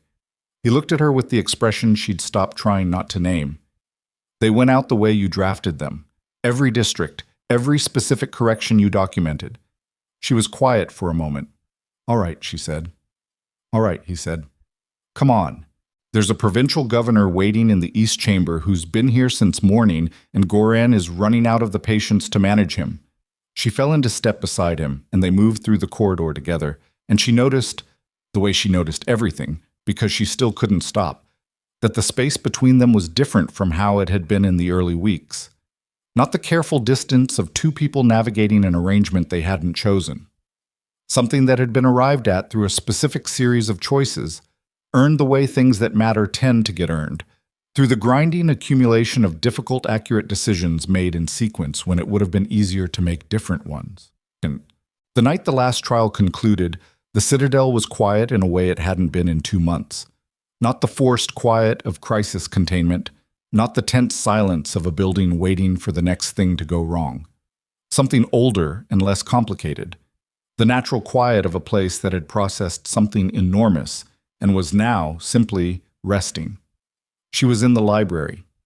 She'd come back to it the way she came back to things that had been important to her at the beginning, not out of nostalgia, but out of the same instinct that makes you return to a place where something significant happened to you and stand in it again with the new weight of what you've become since.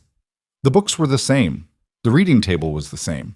The rolling ladders on their iron rails, the wide skylights dark now with winter night sky, the particular smell of old paper and stone, and the faint residue of lamp oil. She sat at the table where she'd first noticed the grain account numbers and thought about the gap between the woman who'd sat here 10 weeks ago. Careful, mapping her new territory, feeling out the edges of a situation she'd been dropped into without her consent, and the woman sitting here now. The gap was enormous. She hadn't expected that. She'd expected to change. She'd understood from the first day in the carriage that change was the only survivable response to what was happening. But she hadn't expected the change to feel like expansion rather than loss, like something had been added, not taken. The door opened. Kaedric came in without knocking, which was how he came into rooms. He'd never knocked at the library door, not once. as if the library existed outside the formality protocols that governed the rest of the Citadel. He sat down across from her, which was where he always sat, and he put his arms on the table and looked at her and didn't say anything immediately, which was also how he always was. She let the silence run. Thane's sentence was handed down today, he said eventually. I know. You didn't come to hear it. I'd already heard everything I needed to hear from him, she said. The sentencing was for the record, not for me. He was quiet. I keep thinking about what he said, she said. About the assessment, that I was selected because I wouldn't matter. She paused. Not with anger, just thinking about what a person has to believe about other people to make that calculation. To look at a 22-year-old woman and decide she's a variable with no independent weight. He was wrong, Kedrick said. I know he was wrong. I'm not looking for reassurance. She met his eyes. I'm trying to understand it because the next person who builds what he built is going to build it on the same foundation. The belief that certain people don't matter enough to account for. And if I understand that foundation, I can help you make sure it doesn't take root here again. He looked at her for a long moment. You're already doing that, he said. I'm doing the documentation and the provincial reform proposals and the administrative restructuring framework, she said. That's not enough. The structure needs to change at the level of who gets to be in rooms where decisions are made, who gets treated as a variable and who gets treated as a person with weight. She paused. The northern districts aren't just owed corrected grain accounts. They're owed a seat in the conversations about what the Empire does with the next 20 years. He said nothing, but she'd learned to read his silence the way she'd learned to read everything, the different qualities of it, the ones that meant I'm processing versus the ones that meant I already knew this and was waiting for you to say it out loud. This was the second kind. The provincial council reform, he said. Yes. You drafted it last week. You read it. 3 times, he said. She looked at him. And I'm going to implement it, he said. All of it. The full framework. He paused. I want you to present it to the military council and the interim administrative corps jointly, not as my proposal, as yours.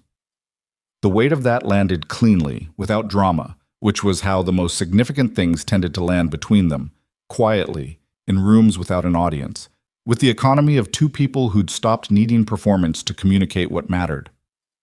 All right, she said. He reached across the table. His hand found hers.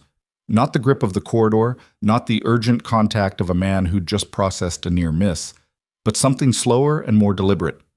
A choice made in a quiet room with nothing pressing on it from outside.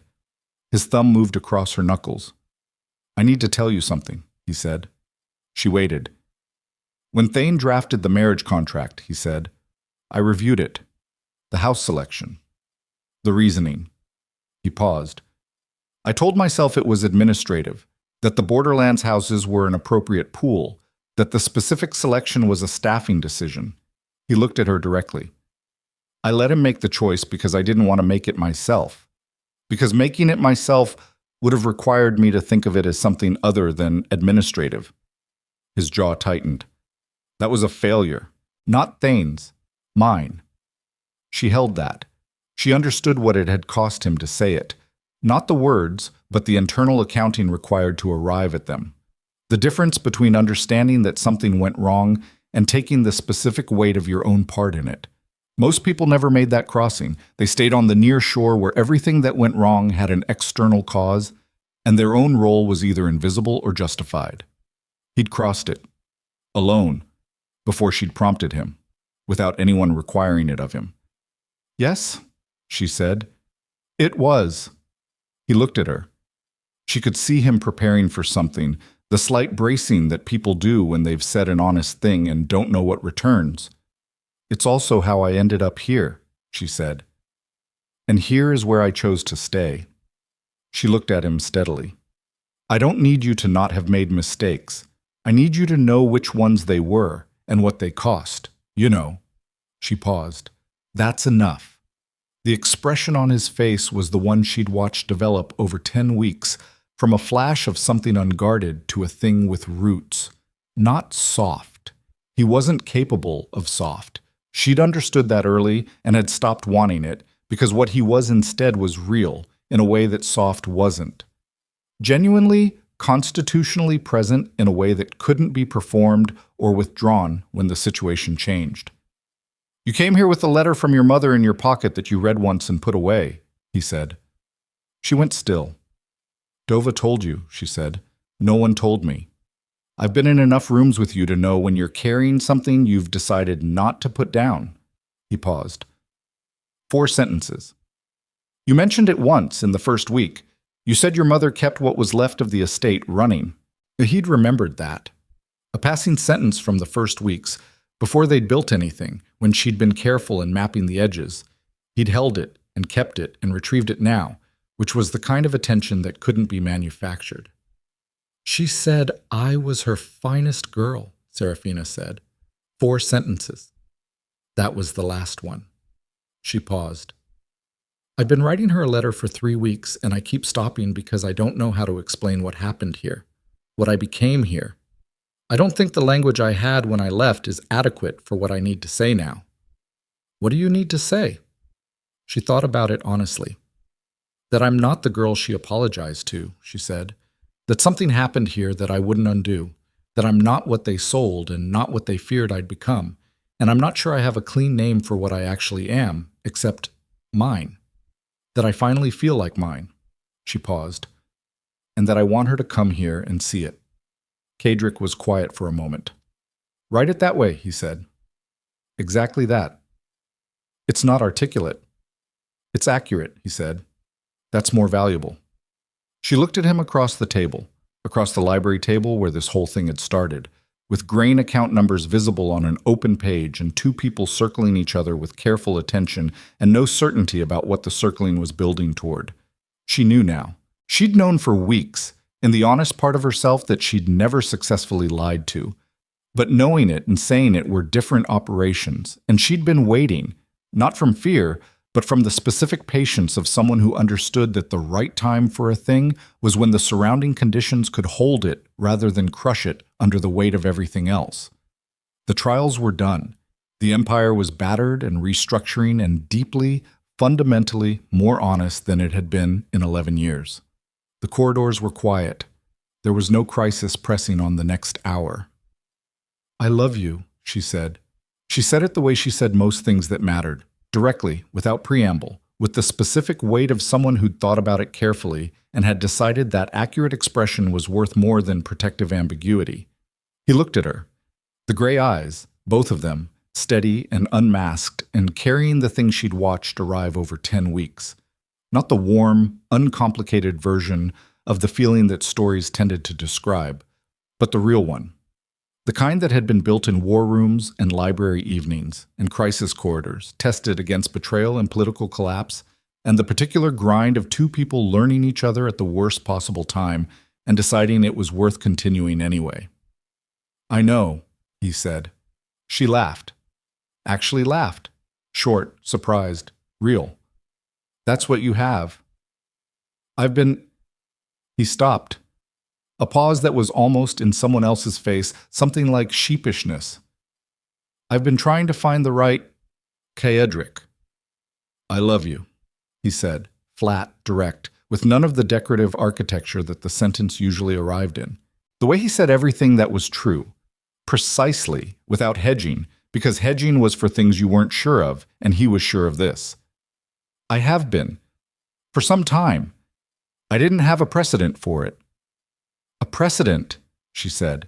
"It's been a long time since I trusted anyone's judgment enough to—" He stopped again. "You came into my library and read my classified documents and told me you weren't capable of seeing what was wrong and doing nothing, and I believed you, immediately, against every instinct I'd built in 20 years. He looked at her. "That's what it felt like believing something I'd stopped believing was possible." She reached across the table and held his face the way she'd held it on the campaign table the night the mask had come off, her palm against the left side, against the scar, her thumb at his jaw. He leaned into it fractionally, the barely there movement of a man who'd spent a long time not leaning toward anything.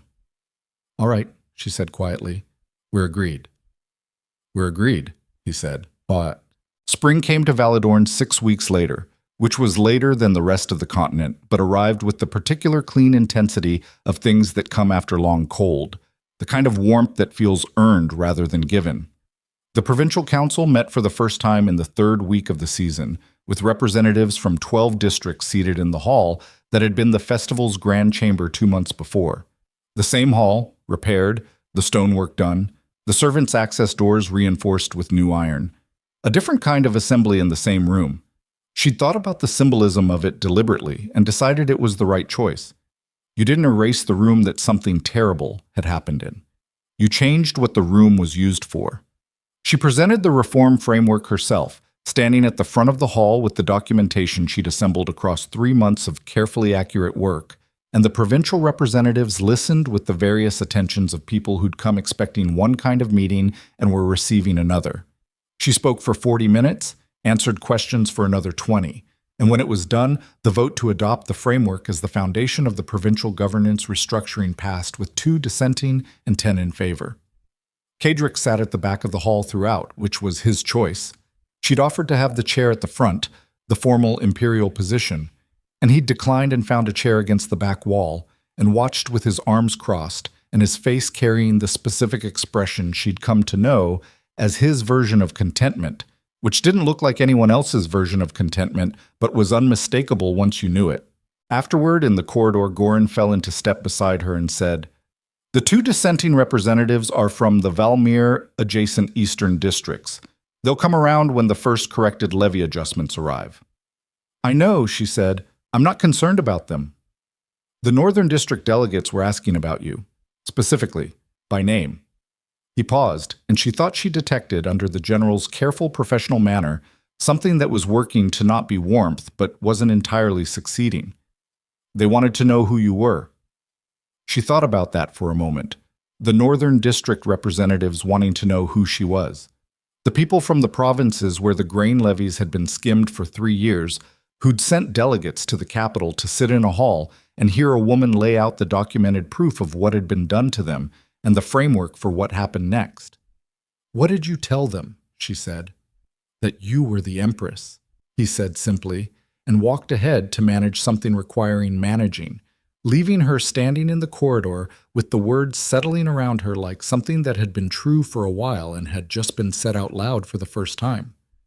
Kadrick appeared at her shoulder. "You heard that," she said. "I was standing right there."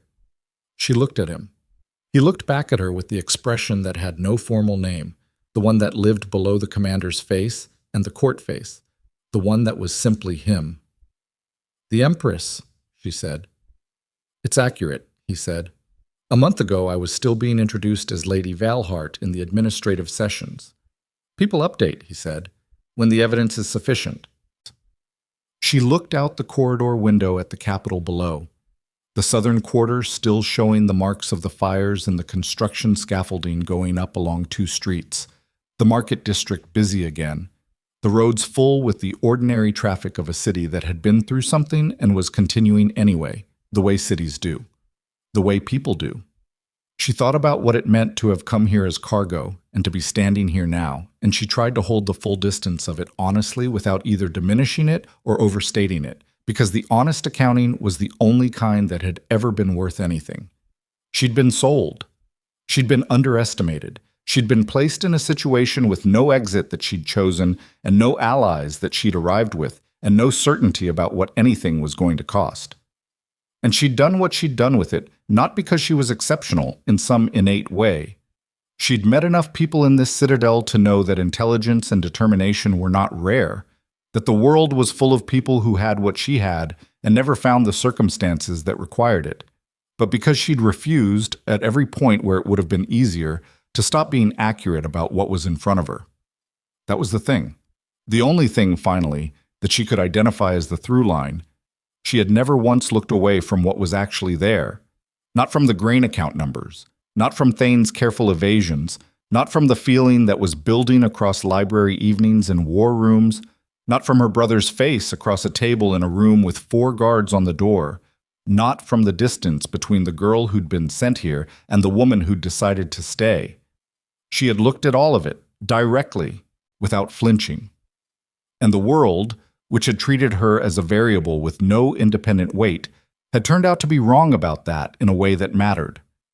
Kedrick's hand found hers in the corridor, the way it did now. Not as a gesture, but as a fact. The casual, grounded contact of two people who'd stopped needing to make decisions about whether to reach for each other. "Come on," he said. "There are 3 governors waiting, and Goran is definitely running out of patience." She held his hand and they walked, and the Citadel moved around them. And outside the walls, the Empire was battered and restructuring and more honest than it had been in 11 years and nowhere close to finished. And that was all right. Finished was not the point. The point was this. The woman who had come here with a letter in her pocket and a silver cuff on her wrist and the intention of surviving had become something the letter couldn't have addressed, something the cuff had witnessed, something that the Empire, the vast, complicated, broken, repairing thing, had not made her into, but had simply provided the conditions for her to become. She had done the rest herself, and she was not done yet.